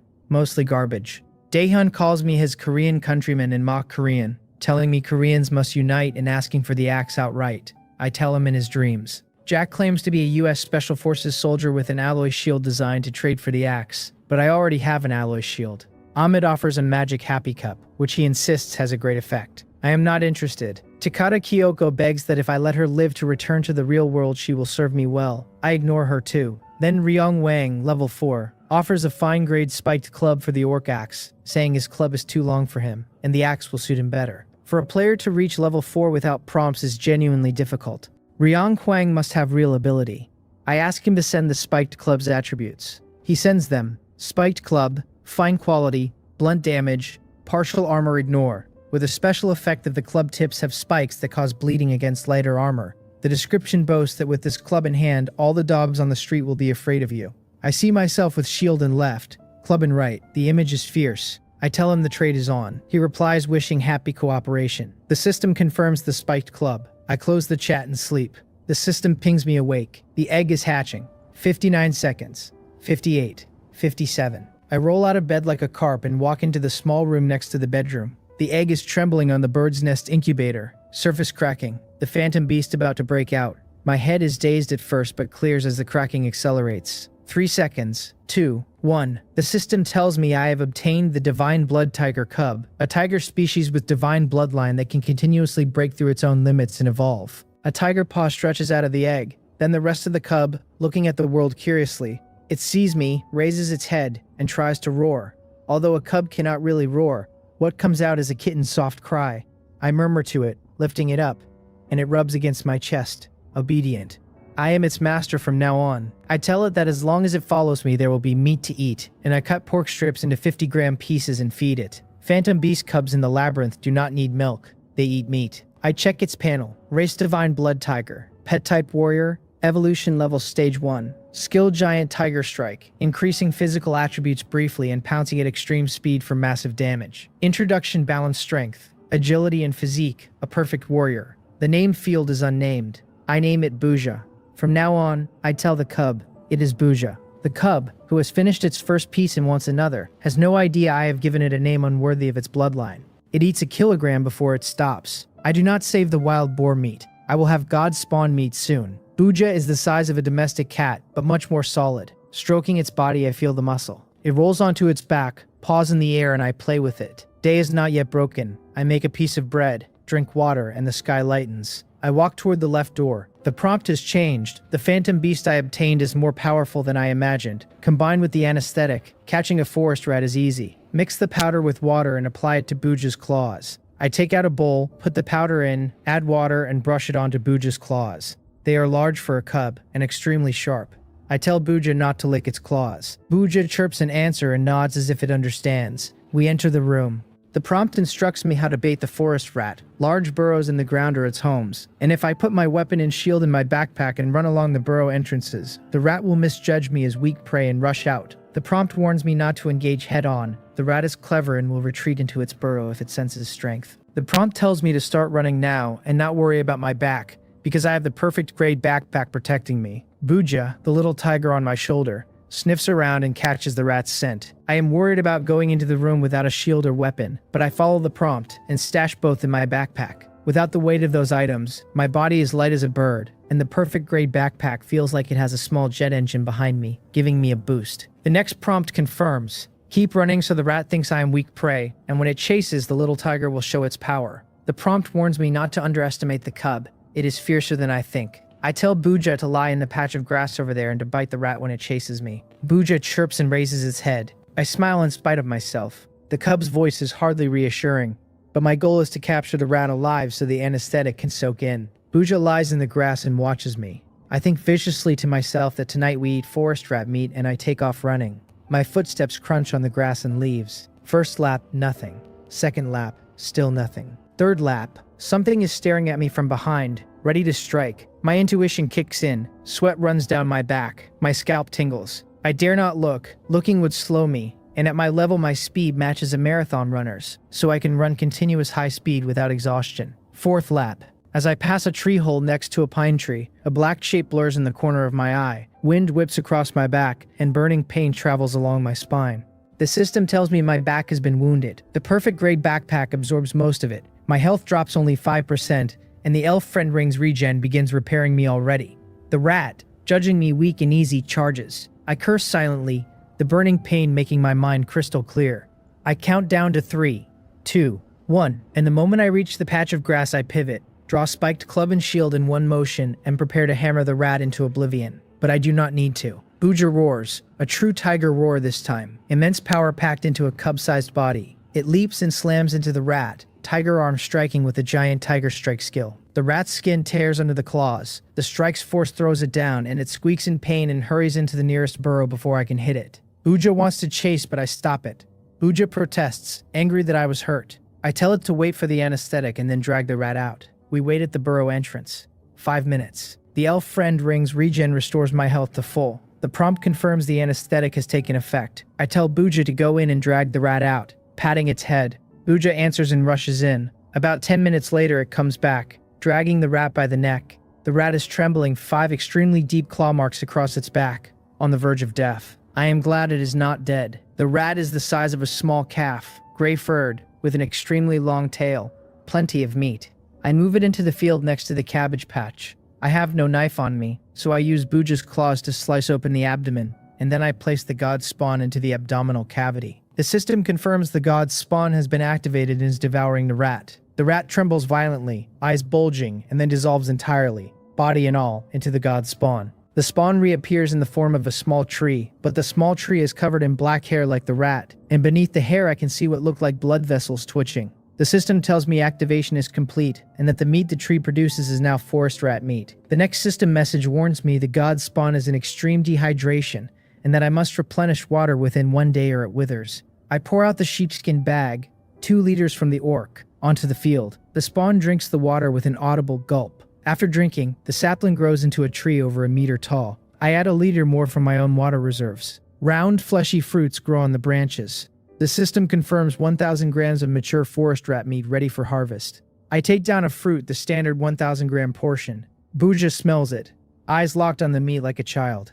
I cut off 500 grams for it, and Buja tears in. I think to myself that without the god spawn, I would not know how to raise this big tiger. I light a fire and grill the rest, cumin and seasonings releasing their fragrance into the air. The meat is firm with a great chew, a mix of rabbit and bamboo rat texture. I find it very good. The first bite is the warm taste of meat, then the explosion of seasoning. I have 1 skewer left and Buja stares with big crating eyes. I tell it can have a piece too and hand one over.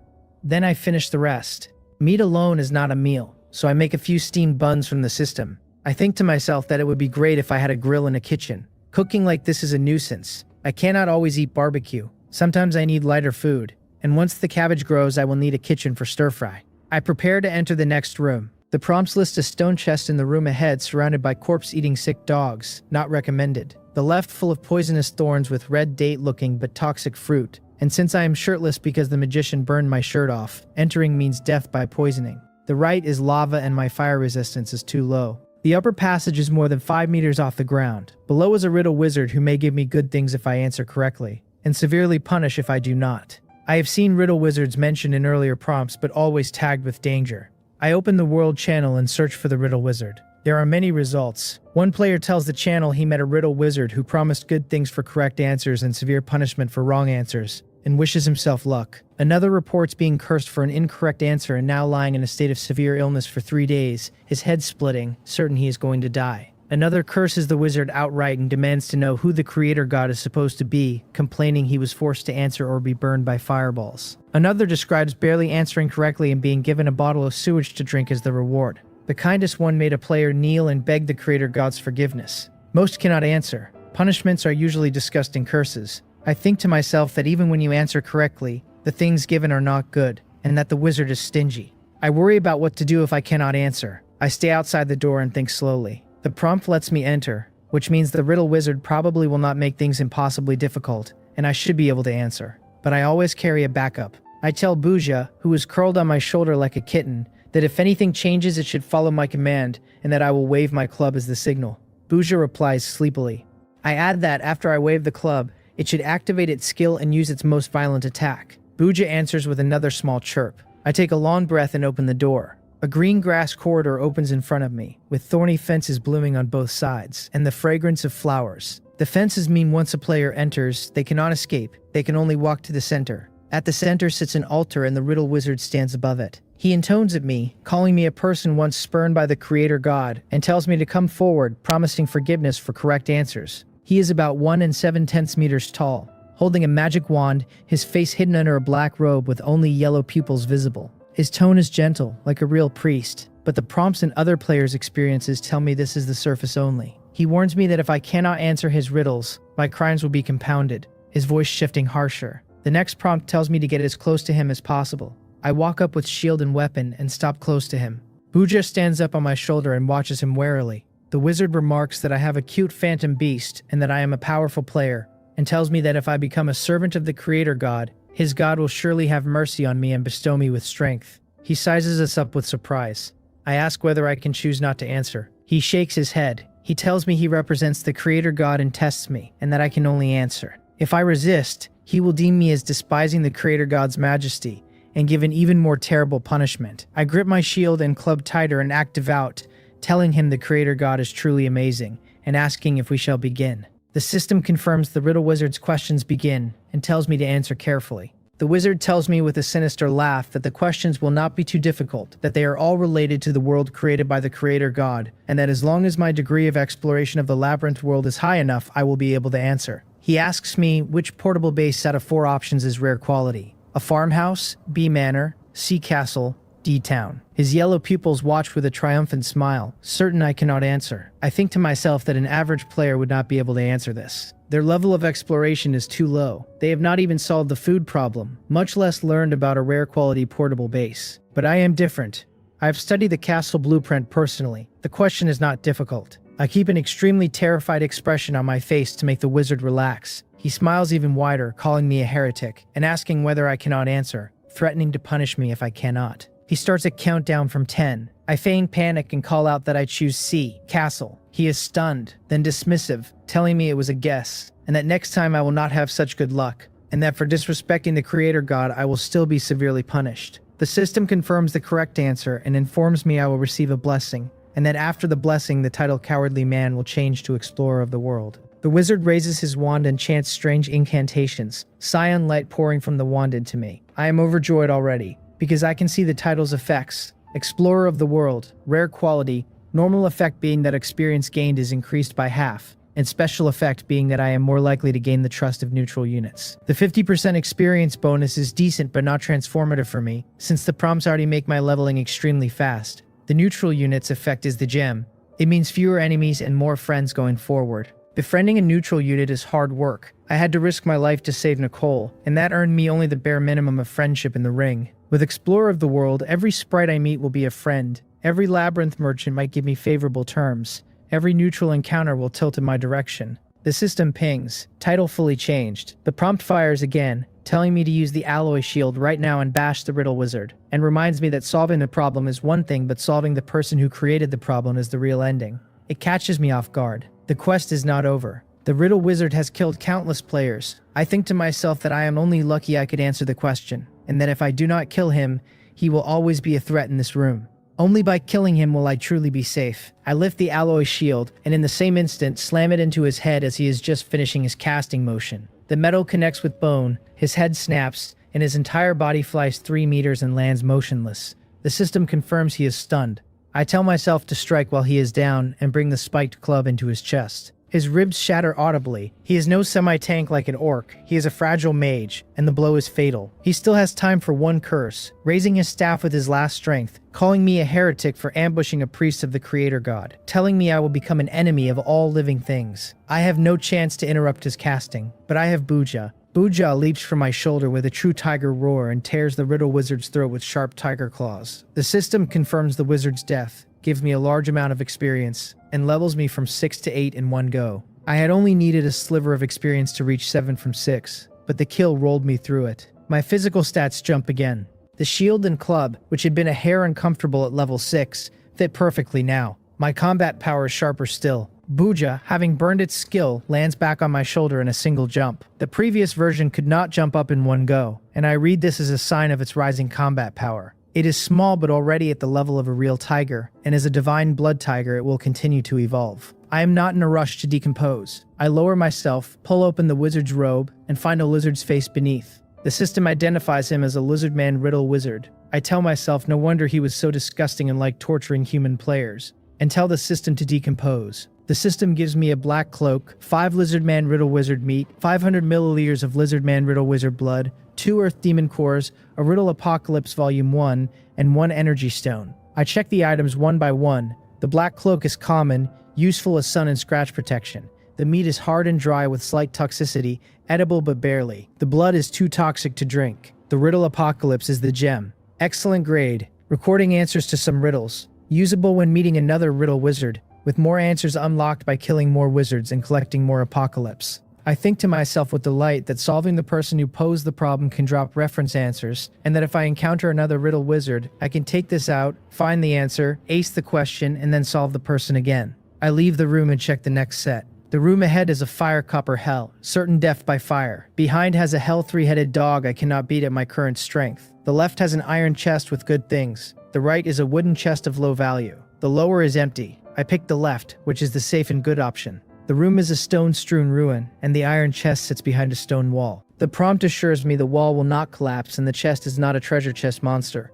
I open it. 2 water demon cores, an excellent tissue paper making machine blueprint, and 2 energy stones. The decent haul, but it is the tissue paper machine that really catches me. It solves a daily problem I have been nursing since I arrived, and the main god's commentary on the chrysanthemum being ravaged by leaves is something I do not need to live through. I learn it. The recipe is 10 wood, 2 iron ingots, 1 water demon core, 1 wind demon core, 1 fire magic core. I dismantle the iron chest in front of me into 3 iron ingots, and the materials are complete. The system gives me the machine, white fridge size with a funnel feeding port up top and a tissue output below. 1 energy stone runs it for 30 days. 1 wood and 100 milliliters of water makes 20 sheets. I run 100 sheets immediately. With the toilet I built from Sunji's blueprint earlier, recipe 5 stone. 1 water demon core, 1 wind demon core for an excellent blow-drying toilet, occupying 1 living space, using wind demon core to generate powerful wind energy, and water demon core for water, no filth or odor. I am set for life. The main god's description teases that when sitting on the toilet I would wish for a phone and Wi-Fi. I do not have those, but I have everything else. The 2 living spaces of the farmhouse courtyard are now full. Tissue machine and toilet, which means I cannot install other magic items. I will need to upgrade the base again to gain more living space, I think, and I move on to the next room. The 18th room is one I enter for water. The next prompt confirms there is a clean water channel below and some mature wild kiwi fruits growing beside it that I can pick. I am running low. The tissue machine eats 500 milliliters per 100 sheets. The gods spawn drinks a liter a day, and on top of that there is daily drinking water and miscellaneous use. The 2 small magic fountains are simply not enough. So when I see water in the next room, I walk in. I take out my 3 500 milliliter bottles and the orc's 2-liter water bag and ladle the channel into them, then break them down into water that goes straight into the backpack. I repeat the work until the channel becomes murky and undrinkable, and then I stop. Water in the backpack does not need a container, but extracting it does. Otherwise, it just pours onto the floor. I gain 13 liters total, which combined with the fountain output gives me several days of breathing room. The wild kiwi fruits beside the channel are rare. I pick every one. The system tags them one by one, and I do not feel guilty. Flour and rice can be found in chests, and meat comes off labyrinth creatures, but fruit and vegetables are scarce. I have walked through 18 rooms and seen fruit in only 2 of them, and seeds for vegetables only once. I cannot live on staples and meat alone. I need balance. The wild kiwi fruit is described as a main god variant, fist-sized, sweet and sour, very suitable for consumption. I crack an iron ingot from my pack into a small knife and peel one. The yellow-green flesh, the spread of juice, the sand sugar texture of the pulp, it is genuinely the best thing I have eaten today. I eat 6 in a row and stop. I have 26 left. I think to myself with regret that it would be great if these could be transplanted into my farm fields, but the vines cannot be transplanted. They can only be chopped down for wood or firewood. Without special items or skills, I cannot move plants from this room into the base. I do not cut down the vine. My stomach ties itself in 2, and I retreat into the farmhouse to sit on the toilet and let nature happen. Buja insists on following me even into the toilet, and I have to physically push it back outside before it gives up. In my old life, I would have been on my phone in the bathroom. Sometimes I would squat too long, my legs would go numb. I could not even stand up. Sitting on a toilet is a real luxury, but the time on the phone has just become time on the chat panel. The world channel is in standard chaos. Someone has lucked into an apple tree in his 7th room. Small green apples, sour, possibly inedible, and tells the chat he is hungry enough to eat them poison or not. And the next post wails with envy at his sour apples. Someone else asks how others are dealing with the toilet problem. He uses large leaves, but they are rough and his chrysanthemum is almost worn out. Another laughs that having large leaves is already pretty good, and tells the channel he uses wood and his chrysanthemum is ruined, full of wounds. 2 posts down, a third interjects that those 2 are already pooping and clearly have eaten, while he himself has not had a meal yet. In the regional channel, Jiho vents that she is going to vomit, that she thought reaching level 4 would narrow the gap, that she checked my level and saw I was already 8. Kyungko responds asking whether Jiwi is afraid of discouraging herself by checking on me, pointing out she only noticed my level and not my title change. From cowardly man to explorer of the world. Yusika supplies the punchline that this is not just awesome, it is like a heifer sitting on a plane. Awesome to the sky. Ryu Hyung admits goblin meat is no longer that hard to eat once you are hungry, claiming it tastes like stinky tofu and is delicious. Seonggu mourns that I have already sold out of meat and wishes I would list more. I scroll only briefly. Players are sharing tips, telling each other not to be afraid of labyrinth creatures and to take an iron shovel and rush up to fight, and to poke a chest with a stick twice before opening to check for a treasure chest monster. From my perspective, the advice is full of holes. Going in with a shovel is fine if the creature is a weakling goblin, but a quill-spiked wild boar, orc or goblin magician will wipe out anyone who tries that. I respect the players ready to die for their tips, and hope they will be men in their next lives too. I close the channel, take out tissue, finish my business, and prepare for the 19th room. The new prompts read, the room ahead has carnivorous locusts and even soft armor will not save me. The room behind has extreme low humidity and no cold weather gear, means I freeze. The right has a labyrinth sprite who can give me a luck blessing. The lower has yellow sand and dust that will lose me. A sprite in the right room.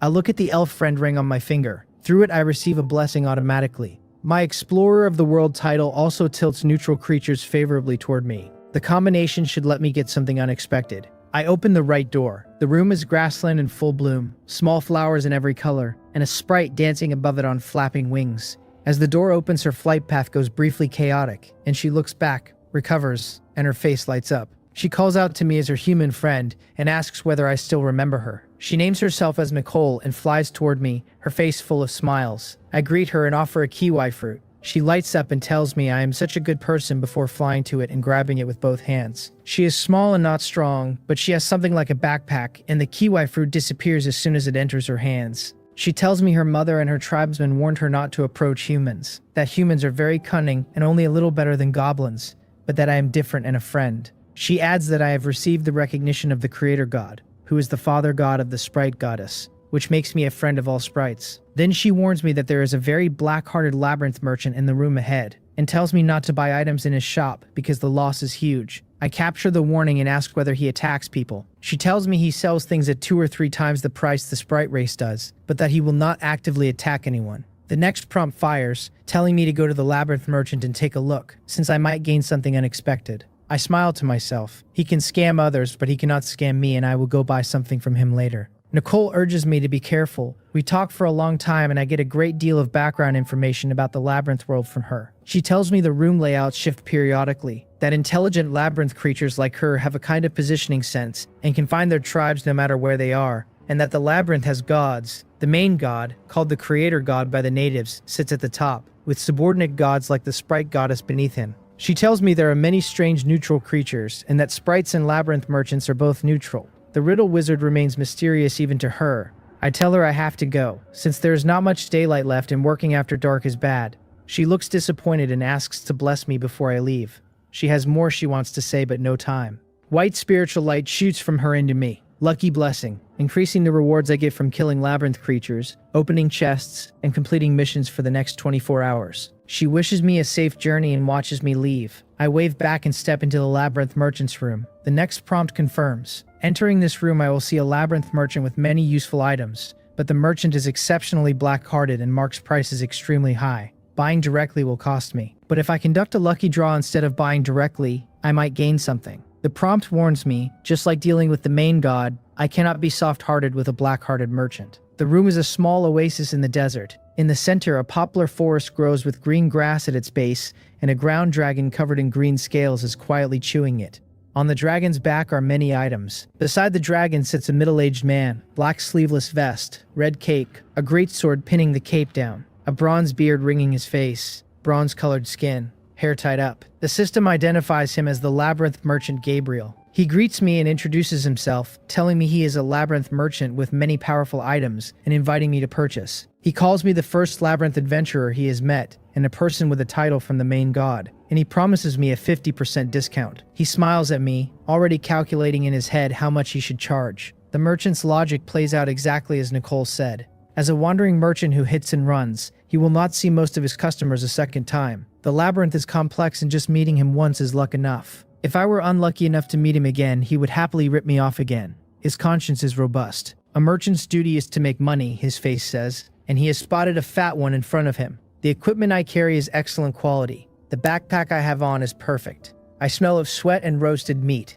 On my shoulder is a phantom beast pet tiger, and players who can afford to feed a tiger at this stage are few. Phantom beasts, even cubs, eat a lot of meat. Buja is currently lazing on my shoulder, clearly full. Gabriel reads me as a nouveau riche who should still have a lot of meat for trading. He has met other adventurers before, but they were poor, starting only with iron shovels, and he ripped them off for the shovels themselves, since shovels can be broken down into my underwear. I feign curiosity and ask him what he has. He smiles obsequiously and starts unloading items from the dragon onto the ground in front of me. A sharp greatsword, excellent quality, an extremely sharp greatsword that breaks through Labyrinth creature scales. 10 demon cores or energy stones. A special leather shield, excellent quality, very lightweight, with a block skill that puts attacking enemies into a stiff state. 15 demon cores. A rocket belt, perfect quality, a belt with energy stone powered flight. 50 demon cores. A spicy hot pot base, excellent quality, water activated, said to make the eater think of home. 15 demon cores. A super magic cup, excellent quality, advertised as freeing the hands and providing realistic texture and suitable weight. 20 demon cores. Gabriel is convinced I will buy. He thinks the nouveau riche will spend money to buy and will be ripped off fiercely. His items are at 3 times normal price. The rocket belt's actual material cost is just a few fire and wind cores. The rest of the excellent weapons cost only 1 or 2 demon cores each to make. He has set out the food items to confirm I am a foodie, and will jump for the hot pot base, and the magic cup to assume I am a man and one who has not had release in days. He believes he has me read. He has me read very poorly. The prompts append to every item the actual normal price. Sharp greatsword 2 demon cores, special leather shield 3, rocket belt 20, spicy hot pot base 1, super magic cup 2. I want to laugh in his face, but I hold it in. I want to rip off the Ripper and slaughter Gabriel, but now is not the time to fall out with him. I tell him his goods are very good, but I cannot afford the prices, and I ask whether he has any lucky draw type items with random attributes. I tell him I think my luck is not bad and I would like to try a draw, since I might draw a divine artifact. I follow the prompt and ask him to run a draw. His eyes change for a moment, and after a pause, the corner of his mouth curls into a smile. He tells me that is even better, that he likes adventurers like me the most, and that I must have been kissed by the goddess of luck because my luck is off the charts. He pulls countless clay pots from the earth-walking dragon and lays them out in front of me. As he sets them up, he steals glances at me, thinking that if I do not get anything and lose everything, I should not blame him. He is exploiting a loophole. He has not told me what the probability of getting items from the pots is, how many types are inside, or whether there are any good items inside. The artifacts I mentioned are not actually in the pile. He plans to induce me, trigger my gambling addiction, make me lose myself, turn me into a degenerate gambler. Gamblers lose everything. The plan is for me to get good items at first, then enter a gambling state. Then his luck will quietly turn, and I will spend all my magic cores and energy stones. And then he will induce me to sell my equipment, give me a little sweetness again, repeat the cycle, and finally, when I have nothing else, induce me to sell Buja, the divine blood tiger, a creature he can resell for serious profit. He sets up 10 pots, the trap stage. He hands me an iron hammer and tells me to smash the pot I choose. He tells me the first pot is free, that after that every pot is 1 demon core of any attribute, or 1 energy stone if I do not have a core. He puts the hammer in my hand and waits. The prompt fires, telling me the leftmost and the 5th pot are empty and the rest are above 1 demon core in average value. I keep a smile from breaking out and pick up the hammer. I tell him I will start, and I smash the rightmost pot first. The system pings. Fire grenade blueprint, rare grade. The blueprint produces a grenade made by human craftsmen using pine resin, energy stones, and demon cores, which detonates 10 seconds after the pin is pulled, and deals fire damage in a 10-meter radius. I draw a sharp breath and smile faintly. A useful item, a real combat power increase. If I encounter enemies I cannot beat normally, I can throw one and unleash righteous fire on them. Gabriel tells me to keep opening, and that I can pay later. He is, in his read, watching me already on the hook. The strategy of destroying someone, he reasons, requires first making them crazy. I sneer at him and tell him the boss is generous, and that I will continue. I am happy about the item but calm immediately. The prompt has told me 8 of the 10 contain good things. An 80% winning rate is impossible, and the abnormality is the trap. I see his game. He is not generous. He is luring me onto a path of no return. To destroy a person, you let them gain benefits from their mistakes. If it were anyone else, Gabriel would succeed, but I have the prompt. I keep the excited smile on my face and inside stay perfectly calm. I pick up the hammer and smash from right to left, opening all 10 pots, including the 2 empty ones. The prompt is explained. If I open only the pots with items and skip the empty ones, Gabriel will become suspicious, and I have to cast a long line to catch a big fish. Turn the hunter into the prey. The system pings. Special leather shield, rare grade. Spicy strip gift pack, rare grade. Flour 500 grams, common. Yeha mineral water 1 liter, common. Canned cola 300 milliliters, hot pot base, rare grade. The other 7 pots were genuinely good. Spicy strips, cola, and hot pot base are food luxuries that will improve my life dramatically. While other players are eating dirt, I will be gnawing strips, drinking cola, and eating hot pot. The special leather shield's block skill needs huge proficiency to be reliable. The shield itself is small and weak in short durability. I want to stay alive, and that means a tank-style build, not a parry-style one.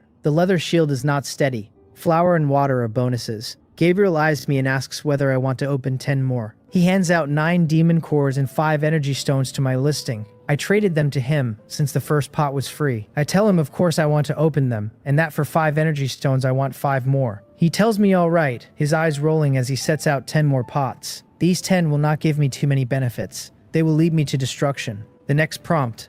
Among these 10, 3 are empty and 2 have items of extremely low value.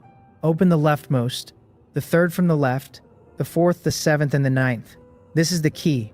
The prompt warns me not to get lost since the one who gets lost is Gabriel, and that the hunter is about to enter the trap he set himself. I cannot beat Gabriel, and he has a powerful earth dragon behind him. I cannot let him flip the table. I tell him with a laugh that I must have been kissed by the goddess of luck, and start opening. Gabriel sneers internally, telling himself I have not been kissed, that everything is calculated by him, and that he is the one kissed by the goddess of luck, that it was luck that let him meet me, this big idiot. My hammer rings out. This time my luck does not appear to hold. The system pings. Kitchen blueprint rare. Enhanced pet food rare. Interference transmitter blueprint perfect grade. Maze mini map rare. Yihaha mineral water 1 liter. The kitchen blueprint is exactly what I want. A kitchen at the cost of 1 living space, with a slight aroma boost on meals, and a description that says people who know how to enjoy life have a good kitchen. I am a foodie. I cannot rely on the system's flavorless cooking forever. It is better to rely on oneself than on others. I will craft the kitchen later. I open the enhanced pet food, and Buja stares with wide eyes, whimpering. He is hungry. He is still a cub. The pet food is rich in nutrients, can replace normal food for pets, and on first use strengthens the pet by 10% strength. The description quotes the main god's belief that humans can also eat pet food, but get no boost. I tear open the bag and put it down. Booja celebrates and rushes over. The system confirms Booja's strength is up 10%. The maze minimap can scout a small radius of rooms once, and is for someone with prompts mostly redundant. The most important item is the perfect grade interference transmitter blueprint. I read its attributes. Immunity against mental magic attacks from creatures below level 20. 50% reduction against mental attacks from levels 20 to 30, and an active option to fully immune one mental attack from levels 30 to 40 before automatic decomposition. A perfect grade item is an early game artifact. A player with one is operating at a level above what their other stats permit. My perfect grade backpack has already let me catch a forest rat and absorb a fatal blow at 5% damage with a movement bonus on top. The interference transmitter will let me slaughter mental type monsters below level 20. I will craft the item shortly. The materials will be expensive, but Gabriel is the one paying for them. I tell Gabriel I want to keep opening jars. He is stunned for a moment. He is still in his own dream and has not registered what I have actually opened. He asks me, slightly dazed, whether I really want to open more. By the script, I should be suffering small losses, my expression slowly sliding toward ferocity as I pawn assets. He walks over to the broken pots and looks. He nearly faints, a chill rising up his spine. He realizes my luck is too good. His heart bleeds. 9 demon cores and 5 energy stones from me. The items I have opened are far above that in real value. He is in heavy loss. He had calculated that opening all 10 pots would put me in a small loss by now. Not this. His face goes stiff and slightly ferocious. He asks me, breathing a little fast, why I have only opened 5 jars, and tells me to keep opening. I lie smoothly, telling him I have already opened 5 good items and feel like there are no good items left in the rest, and that I would rather switch to new jars. His face hardens, and he says fine, bringing out 10 new jars. He cannot keep losing money. He is a Labyrinth merchant, and losing money is shameful. He has very few excellent items left. He tells me, calling me brother, that there were not many good items in his previous jars and that they were mostly refined grade trash. He says he will add some good items now, but it will lower my chances of winning when opening, and tells me if I do not mind I should keep opening. I tell him I have good luck, and the success rate does not matter. He answers that fine, and steals himself, pulling out his own perfect grade item and putting it into the jar. I sell 2 liters of water on the auction to acquire 10 more demon cores, since the lucky blessing makes the timing right. The next prompt, among these 10 jars, only the 5th from the left has a good item. The rest are empty or worthless. The prompt tells me to open that jar and that Gabriel is about to go crazy. I do not just open the good one, I knock on the middle 3 in a row, because if Gabriel goes from crazy to desperate, he might stop the game entirely. The system pings, empty. Super magic cup. Empty. I shake my head and tell him I got 2 empty ones and only a useless magic cup, and ask whether I really need that thing. I tell him to change the jars because the batch is no good and that he needs to bring out good stuff. Gabriel's relief at the empty jars cools and he says I have so many demands, but he changes them. The next prompt, the only refined grade item left in Gabriel's shop, is that sword, and it is in the leftmost jar of this batch, but I cannot open that one. The prompt tells me to open 3 jars at random to let Gabriel make a small profit, and that the perfect grade item will come after. I knock 3 random jars. Nothing. Gabriel relaxes and tells himself my luck has run out, a smug smile climbing his face. I tell him to change the jars again. He says sure with confidence and swaps the batch. This time he really puts the perfect grade rocket belt in. The next prompt. The rocket belt is in the 3rd from the right. The rest are empty. The prompt warns me I cannot just pick the rocket belt jar and that I must open empty ones too, so as not to let him flip the table. I sell more water, and combined with the cores I have, I pull the trigger and open all the jars in one go. I shout that I do not believe there is nothing good. Gabriel's face changes. He had thought I would only open 2 or 3. The system pings the perfect grade rocket belt. Just as Gabriel is calculating whether to stop me, the belt is in my hand. The rocket belt is perfect quality, increasing my backpack slots by 10 and adding waist defense equivalent to wearing light armor. Adding 1 energy stone allows continuous flight for 10 minutes. The description teases that the main god thinks I might want to experience the feeling of having my butt on fire and flying into the sky. I take the belt, do not equip it, and turn and walk straight out. I call back over my shoulder to thank him and tell him I am out of demon cores, so I will stop here for today. I step into an empty room. The prompt urges me to leave this room immediately, because once Gabriel calms down, he will use violent means to make me cough up the items. Gabriel stands stunned for a long moment, staring at his empty stock, then curses my name aloud, calling me a bastard. He wishes he could kill me. My title increases neutral NPC affinity, but NPCs can also flip the table. He has made a heavy loss for the first time in his career. This is more painful for him than being cuckolded. He glares in the direction I left, his face flushed red, gnashing his teeth. He wants to chase, but by the time he opens the door I will already be gone, and the labyrinth is hard to search. The next room is grassland with weeds and bugs. I tell myself that was truly thrilling, and that a moment later, the black-hearted merchant Gabriel would have flipped the table. I sit on the grass. The breeze cools the sweat off my overheated body. I strap the silver alloy rocket belt around my waist. It is light and not bulky. The system tells me the rocket belt is equipped, that it lacks energy and can only provide basic effects, and that flight is not yet possible. The system asks me to add an energy stone. I have none on me right now, and no demon cores either. The lottery cleared me out. I have to sell items to refill. I think to myself that earlier, to save time, I sold 3 liters of water and that I cannot sell more. If I sell more water, the god's spawn will lack water and will not produce meat. And Buja and I also need to drink. There are special situations where I might need water, so I have to keep it. I open my new haul. Lizardman Riddle Wizard Meat times 5. Blood 500 milliliters. Riddle Apocalypse Volume 1. Special Leather Shield. Flour 500 grams. Yahaha Mineral Water 1 liter times 2. Spicy Strip Gift Pack. 300 milliliters canned cola times 2. Spicy Hot Pot Base. Labyrinth Small Map. Super Magic Cup. Rocket Belt. The blueprints I learned, Fire Grenade, Kitchen Interference Emitter, are absorbed and not in the list. Among the new items, the Lizardman meat, the special leather shield, and the magic cup can be sold. Everything else I need. The cola is the source of happiness. In the real world, I could not live without 1 bottle a day, and in the labyrinth, losing it had been a low background grief. The hot pot base is another source of happiness. I have no kitchen yet, and the system's grilled meat is bland. With the base, sliced meat in a hot pot will be incredible. The spicy strips carry childhood memories from a time when 1 pack lasted me all day. Modern factory spicy strips have all gone sweet, and these are the kind I actually liked.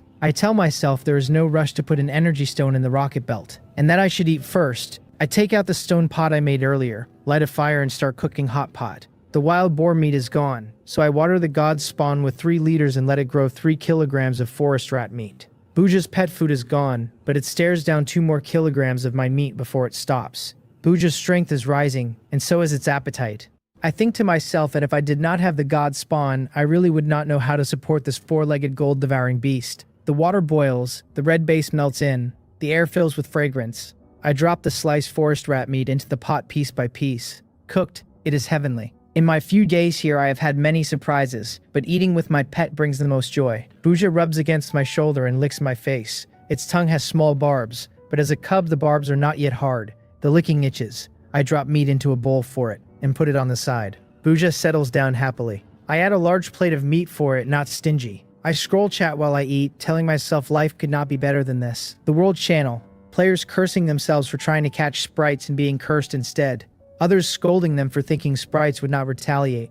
Others begging me to come back and sell water and meat. Others wondering aloud what I am eating right now, and whether it is roasted meat or bread or rice. Others telling them to stop talking or they cannot choke down their earthworms and bugs. I pull the tab on the cola and drain 300 milliliters in a few mouthfuls. My mouth fills with bubbles. My body feels like it is floating. Life could not be better than this. I scroll to the regional channel. Bi Young groans that he just opened a chest and met an SM Labyrinth merchant Gabriel, who was really ruthless and traded all his belongings for junk. Ganghan tells him to find a toilet to cry in. Yumoon adds that he met Gabriel too, and that Gabriel is so red-eyed with anxiety now, asking everyone where I am. Calling me a dragon that only shows its head. Sanjian reports that Gabriel is asking him too, and asks the channel what I did to make an NPC look for me like he is crazy. Yusika replies that no one knows, and that none of them understand the world of that man. The World Channel is its usual chaos. The regional is in high spirits, all of them discussing me and Gabriel is hunting me without finding me. He never will in this labyrinth. I am full. Buja's on the ground with its bloated belly, legs in the air, eyes squinting. The hot pot base description tells me it is excellent quality, makes food taste better, reusable but with each use the flavor degrades, and the main god notes the final taste is unknown. I will not boil it twice. It would not taste good and it is not healthy. I am about to pour it away when I catch myself and realize I forgot something. Although I am not short of food and do not like reused base, it is different for other players. Even used hot pot base is delicious in their eyes. Any ordinary food put in becomes delicious. This pot of soup can still be sold. I listed on the auction, diluted with water. 8 portions of 200 milliliters each, 2 demon cores or 2 energy stones per portion. I do not list the entire pot in one shot. Diluting gives me more cores per liter. The chat channel detonates again. The world channel marvels that I am selling stuff again. That I am selling hot pot soup base that has been boiled once while they are eating dirt. That the gap between people is huge. That someone who thought he was a cut above for getting some meat has been given a reality check. That no mortal can stand shoulder to shoulder with a god. And that they should stop dreaming, stop drinking, and eat more peanuts. Someone notes the listing comes with the empty cola can and calls me too stylish. In the regional, Jiho begs to hug my thigh just for a bit. Nickel remains convinced I must be a Korean ancient martial arts grandmaster. Jiho and Sun Byung puzzle out that the Labyrinth merchant must have been scammed by me. Hanmong calls me the man she likes and approves of striking against a black-hearted merchant, calling me a little cow sitting on a rocket, awesome to the sky. I smile.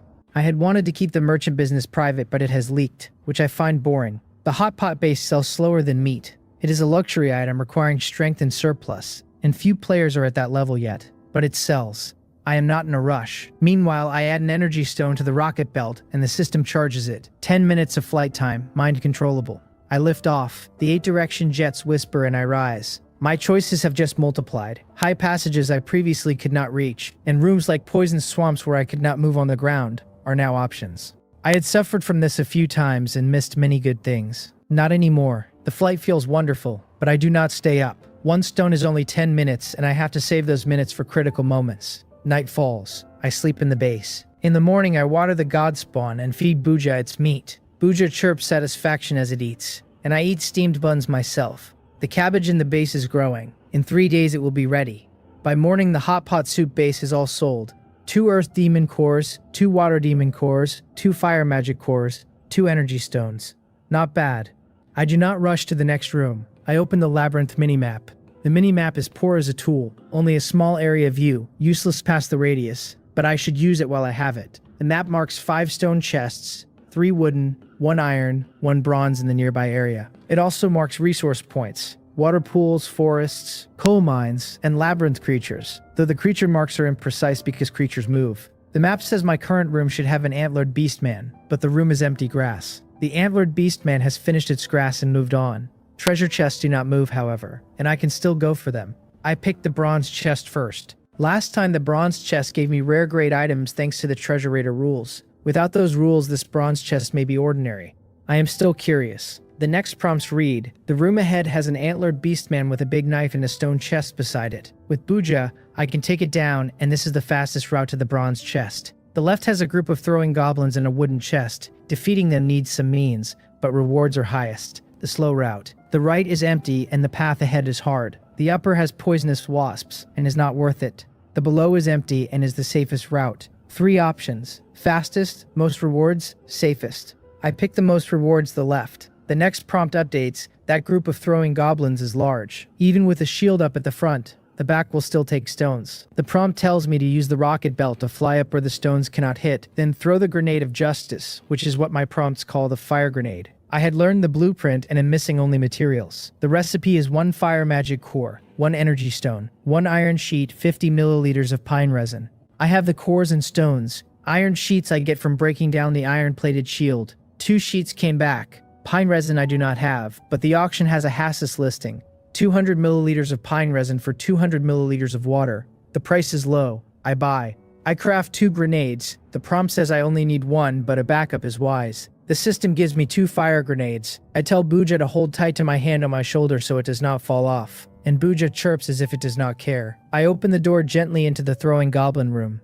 The prompt warns me not to alert them. The hinges barely whisper. The room is a forest road in green grass, with wooden barrels arranged along the side. The smell of alcohol fills the air. The goblins are dead drunk, slumped beside the barrels. A single throwing goblin is not strong. Any quick player can take 1, but goblins always come in groups, and there are 8 here. If I attack 1, I will alert the others, and the swarm will finish me. I have to climb. The next prompt tells me not to throw the grenade right away, because I will waste both grenades and not kill them all. I need to gather them first so the grenade catches as many as possible. The prompt directs me to the goblin in front and tells me to get close and kill it with the spiked club. I calm my breathing and step close to the nearest one. Slowly. The goblin suddenly raises a dirty hand to pick its nose. I freeze with my left leg in the air, ready to set down. After a few picks, it turns over and goes back to sleep. I exhale silently. I keep walking until the goblin is in club range. The goblin opens its eyes, complaining of the heat and reaching for the leather water bag at its waist, then sees my face and calls out an enemy alarm to the others, telling them to wake up and throw stones. I curse silently and slam the club into its head. The head flattens, dead as dead can be. The other goblins instantly wake, eyes bulging at their dead comrade, and yell that they will avenge their fallen brother. They grab stones from baskets and hurl them at me. I tell myself to launch and raise the alloy shield while the rocket belt fires. My body rises slowly. Stones the size of steamed buns hit the shield and the rebound is huge.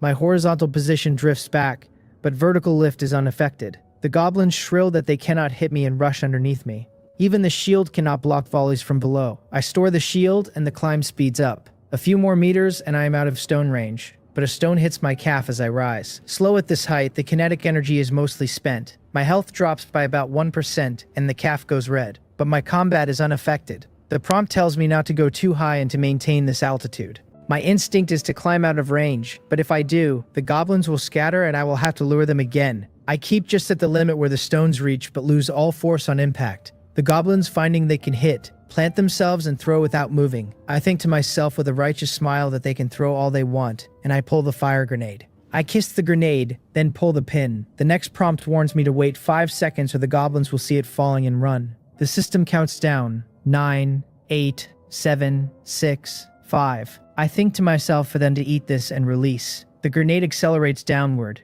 The goblins are oblivious, thinking it is a stone. One goblin says the stone seems a bit different, watching the black thing land beside them. Another bolts, shouting that it is a magic grenade and to run, and the grenade detonates. A flame fountain consumes 7 goblins gathered together. Shrapnel within 10 meters peppers the ground. Wooden barrels are pierced. I am untouched. The flames burn on the corpses. Buja makes a frightened sound against my ear. I tell it not to be afraid and stroke its head. A grenade invincible in the early stages. The system pings. 2 dark magic cores, 1 silver ingot, just 2 items in a wooden chest. Just 2 items in a wooden chest. I wonder whether my luck is that bad, and check the silver ingot. The description says it is perfect grade and that it can be used to design high-end magic items. Perfect grade. I will be able to use it later. I store it and walk to the corpses. The goblins are charred half-cooked. The system asks whether to decompose. I decompose and gain 19 pieces of carbonized goblin meat, 27 throwing stones, 7 energy stones. The fire grenade reduces drop quality, no goblin blood, no water bags from belts. Items that should have come are gone. The carbonized goblin meat description warns that goblin meat is already unpalatable, and after being cooked like this is even worse. Throwing stones, the description says, can be thrown at opponents and have miraculous effects in some special situations. I move to the goblin I killed personally with the club and decompose him. 5 goblin meat, 500 milliliters of goblin blood, 1 energy stone, 1 small water bag, 1 wind demon core. The personal kill drops more. The system gives no experience for grenade kills but does for the club kill. Otherwise 7 goblin throwers would have leveled me already. The grenade is a shortcut. The game balances by reducing items and skipping experience. Fair. The next prompt comes warning me not to be in such a hurry to leave, and tells me to pay attention to the wine barrels, because not everyone is empty. When the grenade exploded, shrapnel pierced every barrel. Nothing flowed out, so they seem empty. But the prompt says good things, so I check. I lift each barrel and feel the weight. One is unusual, heavier. I open the lid carefully and the pungent aroma of strawberry wine washes over me. I feel refreshed, relaxed, pulled toward it. About a liter of pink fruit wine remains. The system labels it wild strawberry wine. Excellent grade. Replaces water. Drinking 100 milliliters within an hour gives a 30% strength buff for 60 minutes. The description tells me it is low alcohol and tastes like wild strawberries, but in volume induces drunkenness. I take out a bowl, pour some, and drink. The sweet of strawberry, the alcoholic warmth, sweeter than a strawberry beverage and exciting. The system credits me 1.1 liters of wild strawberry wine total. I gather all barrels, including undamaged empties, into my pack. They will hold liquids later. The next prompt, continue forward. There is a stone chest in that room, the highest record path to the bronze chest. The left has a minotaur and I would be gored before I could lift off. The right is empty. The upper is full of traps. The lower has archer goblins who would shoot me into a hedgehog before I cleared range. I take the small map and walk forward. The room is forest. No goblins, a stone chest in the middle of the path. The prompt fires a warning that this is a treasure chest monster and I step back. My heart is beating. If the prompt had been later, the monster would have bitten my hand. The next prompt tells me to take the spiked club, walk to the back and smash hard. I move quietly. I tell Buja that when it transforms, it should exert full strength. Buja nods. I store the alloy shield in the backpack, two-hand the spiked club, raise it overhead, and bring it down on the chest. The chest startles, sprouts long limbs, and transforms its body into a fanged maw. While it is rising, I bring the club down again on its leg joints. The chest collapses face down. Buja explodes off my shoulder with a giant tiger strike, and a single tiger claw severs the body in two. The system confirms the kill and pings me from level 8 to level 9. The system asks whether to decompose. Not yet. I lift its mouth and reach inside to obtain a radish seed. The radish seed plants on farmland and grows large white radishes in 5 days. Getting a seed from a stone chest is good luck. Other players' tip lore says stone chests give only food, water, or pitiful core. I decompose the treasure chest monster and gain 3 stones, 2 upper limb meats, 2 lower limb meats, 1 energy stone.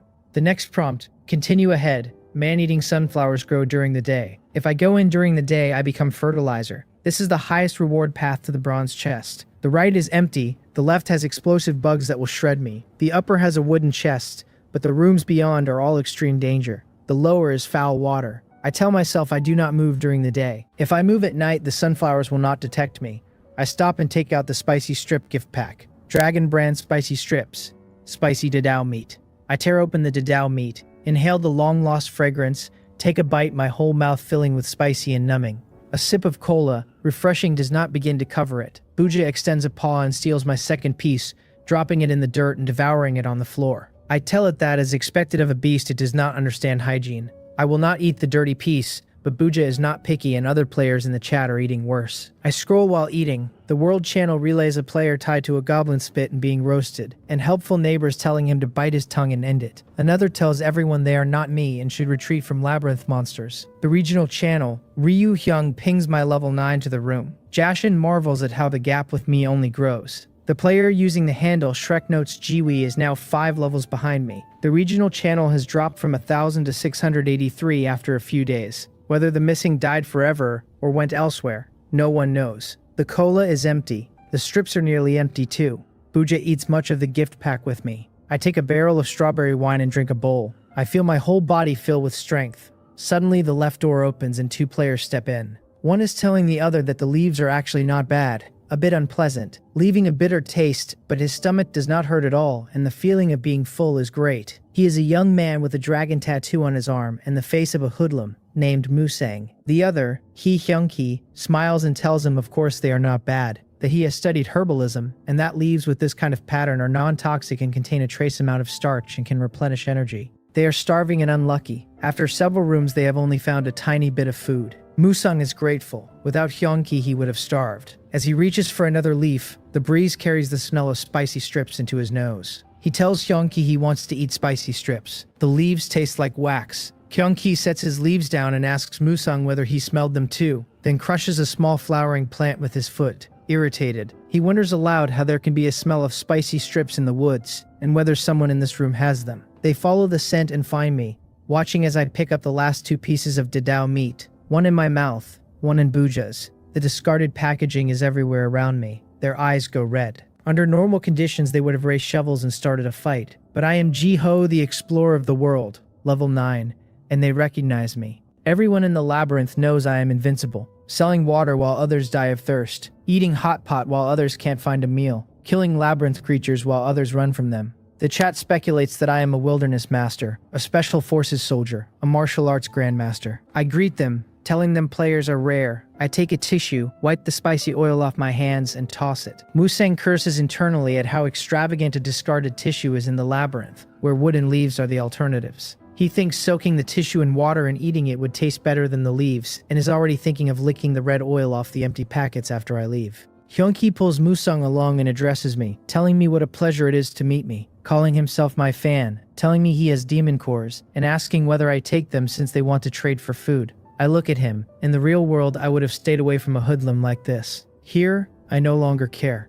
I tell them to open the trading system, since I happen to have some goblin meat. Hyung-ki pulls Musang closer to me, asking with all the curiosity he can muster whether the goblin meat is the same kind I sold last time, and asking whether we could trade for a different kind of meat since that one tastes too bad. He tells me they are my fans and that in their eyes I am like a god. Musang does not know why Hyung-ki is closing the gap, but he sees a ruthless glint and stops asking, watching with concern. Hyunki had once told him he was a big deal in the old streets, that those who followed him called him Nine Blades because he had used a blade to hack 9 people for his boss. He likes danger. As long as Musung follows him, life will be good. Musung wonders whether murder and robbery can really work. Looking at me, Hyunki sizes me up. He concludes I am just an ordinary person who got a bit lucky, and tells himself the idiots blowing smoke about me are truly hilarious. That he will slay a god today, he convinces himself. Outwardly calm, inwardly insane with greed, the sight of the fat orange cat on my shoulder being fed spicy strips drives him. He tells himself that once he has dealt with me, he will skin the cat too. He thinks he is acting well, even pulling out a fire magic core to trade as a prop. He has hacked people before for his boss without being caught, because he is, by his own assessment, a good actor. The prompt fire is telling me to beware of these two. I cannot stop a smile. If he is selling something, why is he getting so close? Their eyes are full of bad intentions. When things are abnormal, there must be something fishy. With my arms crossed, I wonder how they can be so bold. Musang is level 2, Hyunki level 3. I am level 9, my physical fitness terrifying. Strength, speed, reaction, even skin toughness, all far above an ordinary person's. With my bare hands, I could take down a crowd. My health bar capacity has gone from 1 segment at the start to 3. The bar length is the same, but my actual health is 3 times higher than before. Are they blind, or do they have some trump card? Both possible. I prefer safe. The alloy shield and spiked club can come out of my backpack at any moment. If they make a move on me, I will not be polite. I do not need to kill players for resources, but if players come looking for death, I will not hold back. Letting them approach is part of the trap. They cannot escape if I let them get close enough. A third voice asks from behind whether the smell of spicy strips is a hallucination. Hyunki turns. Another player has entered. He is stunned and curses internally that someone could come in at this moment. The madness in him cannot be suppressed. He yanks a white-edged long saber from his backpack and roars at me, calling me trash and threatening to slaughter me today. Years of street fighting tell him this is the moment. The new entrant has my attention split, and a single strike on the unaware target ends it. He boasts to himself that his fine-grade long saber can cut me in 2. His face is ferocious, his eyes filled with violence, all his strength behind the blade. With a saber in hand, he believes he can sever everything, even a god. The alloy shield blocks the saber. The metal-on-metal collision sends massive force back through his hands.